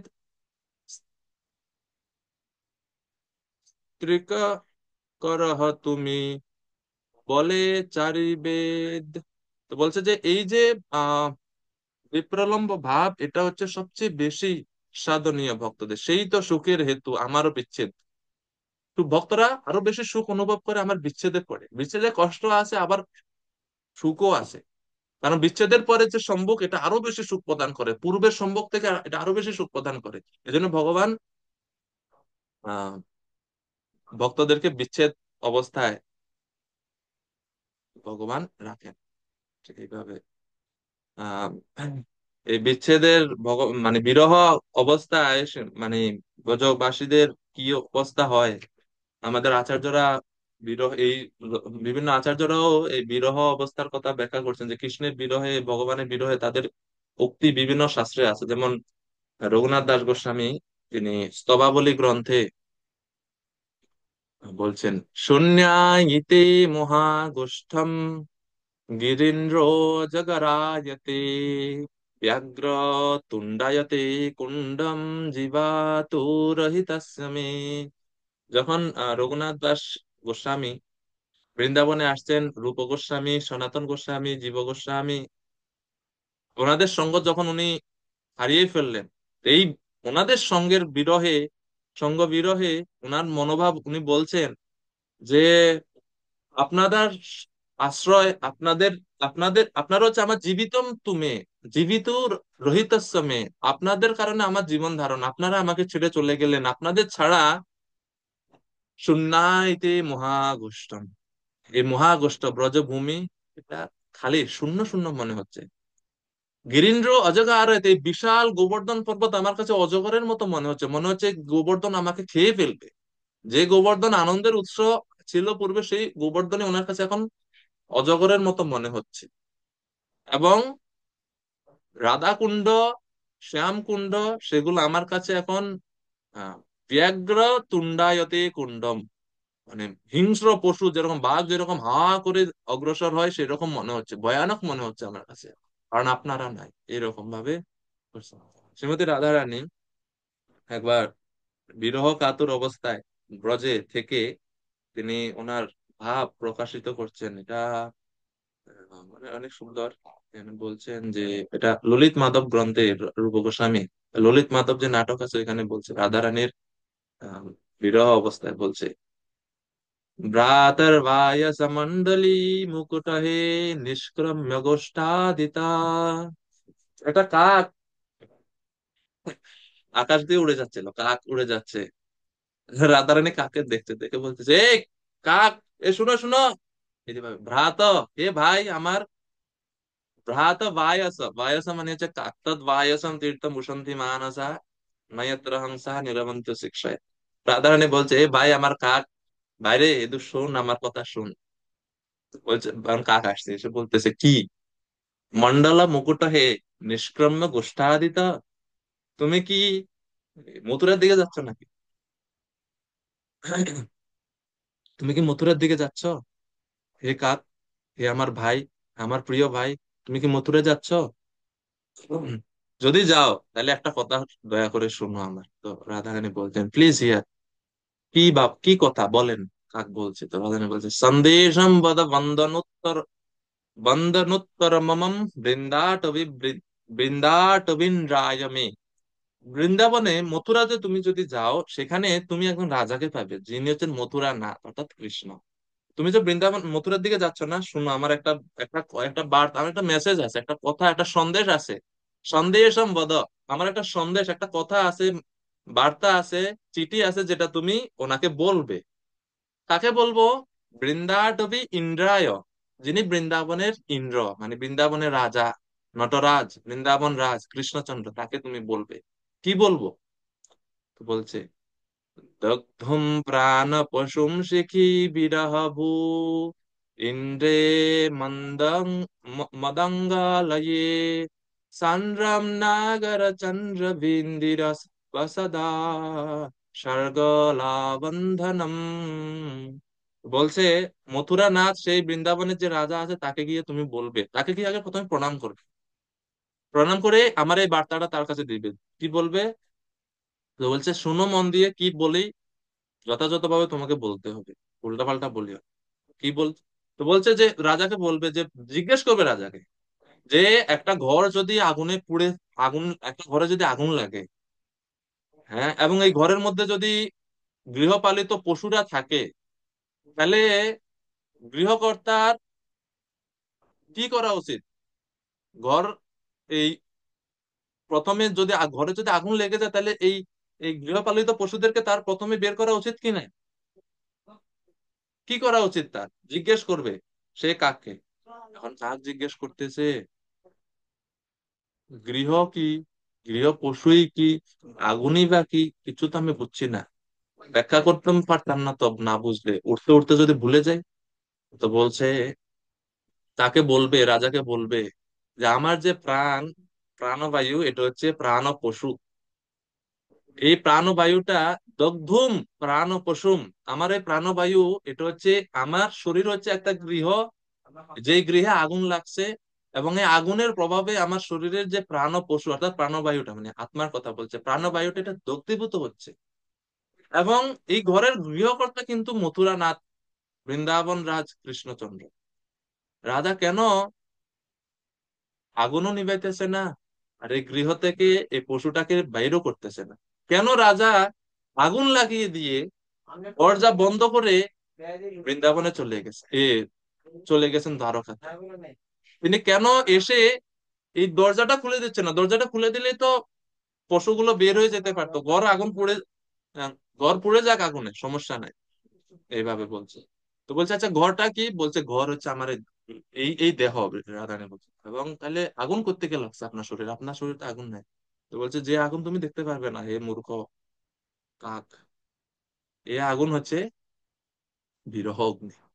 দগ্ধুম প্রাণ পশু শিখি বিরহ ভূর ইন্দে মন্দং মদঙ্গালয়ে, মদ অঙ্গ আলয়, আমার অঙ্গটা হচ্ছে একটা আলয়, এই আলয়ে বিরহ ভূর ইন্দে, এই বিরহ রূপ অগ্নি দগ্ধীভূত হচ্ছে, প্রাণপশুটা মারা যাচ্ছে, কিন্তু রাজা এই প্রাণপশু বের এখন কাকে যদি জিজ্ঞেস করতে আছে, তা আগুন যেহেতু লাগছে তো বের হয় না কেন পশু? বলছে বের হতে পারতেছে না তো কেন? আর্গলা বন্ধনম, আর্গল বুঝবেন, যেমন আগে মানে টিনের ঘর বা যাদের কাঠের দরজা থাকে, কাঠের দরজার মধ্যে খিল দেওয়া হতো। আছে, চিনেন আপনারা? এখন তো সিটকিরি ব্যবহার করে বা এরকম লোহারটা ব্যবহার করে। আগে কাঠের খিল দিত, এরকম লম্বা লম্বা খিল দিত, যাতে দরজা কেউ মানে বাইরে থেকে খুলতে না পারে, খিল, তো এটাকে বলে অর্গলা। তো বলছে দরজা একবারে খিল দিয়ে গেছে, তো বের হবে কিভাবে? পশু বের হতে পারতেছে না। তো বলছে কি খিল দিছে? আপনার শরীরে তো কোনো খিল দেখি না। তো রাধারানী বলছে ওই যে যাওয়ার সময় যখন আমাদেরকে ছেড়ে যায়, অহম আয়াসে ইতি, এভাবে কথা দিয়ে গেছে যে আমি আসবো, আমি ফিরে আসবো। এই যে একটা কথা, এই কথা হচ্ছে এই অর্গল বা খিল দরজা, এই কারণে প্রাণ পশুটা যাচ্ছেও না, আর সেই গৃহকর্তাও এসে আসতেছে না, যে কারণে বিরহ অগ্নিতে আমরা দগ্ধীভূত হচ্ছি। তো উভয় দিকে জাল, শরীর জ্বলছে বিরহ জ্বালায়, আর প্রাণ পশু প্রাণবায়ুটা আমরা ছাড়তে পারতেছি না। ওই যে দরজা বন্ধ করে গেছে, কি দরজা? যে কৃষ্ণ আসবে, আর কৃষ্ণ এসে যদি দেখে যে আমরা সবাই চলে গেছি, তখন কৃষ্ণ কষ্ট পাবে, আর ওই কষ্ট সহ্য করতে না পেরে ওনারা বিরহ কষ্ট সহ্য করতেছে। তো বলছে কতদিন আর আমাদেরকে এই কষ্ট সহ্য করতে হবে? গিয়ে মথুরা নাথকে বলো, হয় তিনি এসে আমাদেরকে দর্শন দান করুক, অথবা এই খিলটা খুলে দিক, বলে দিক যে আমি আর আসবো না, তাইলে আমরা এই যন্ত্রণা থেকে মুক্ত হতে পারি। তো এগুলাকে আমরা বুঝতে পারি, এগুলো তো বুঝার অতীত। তো এই পর্যন্ত।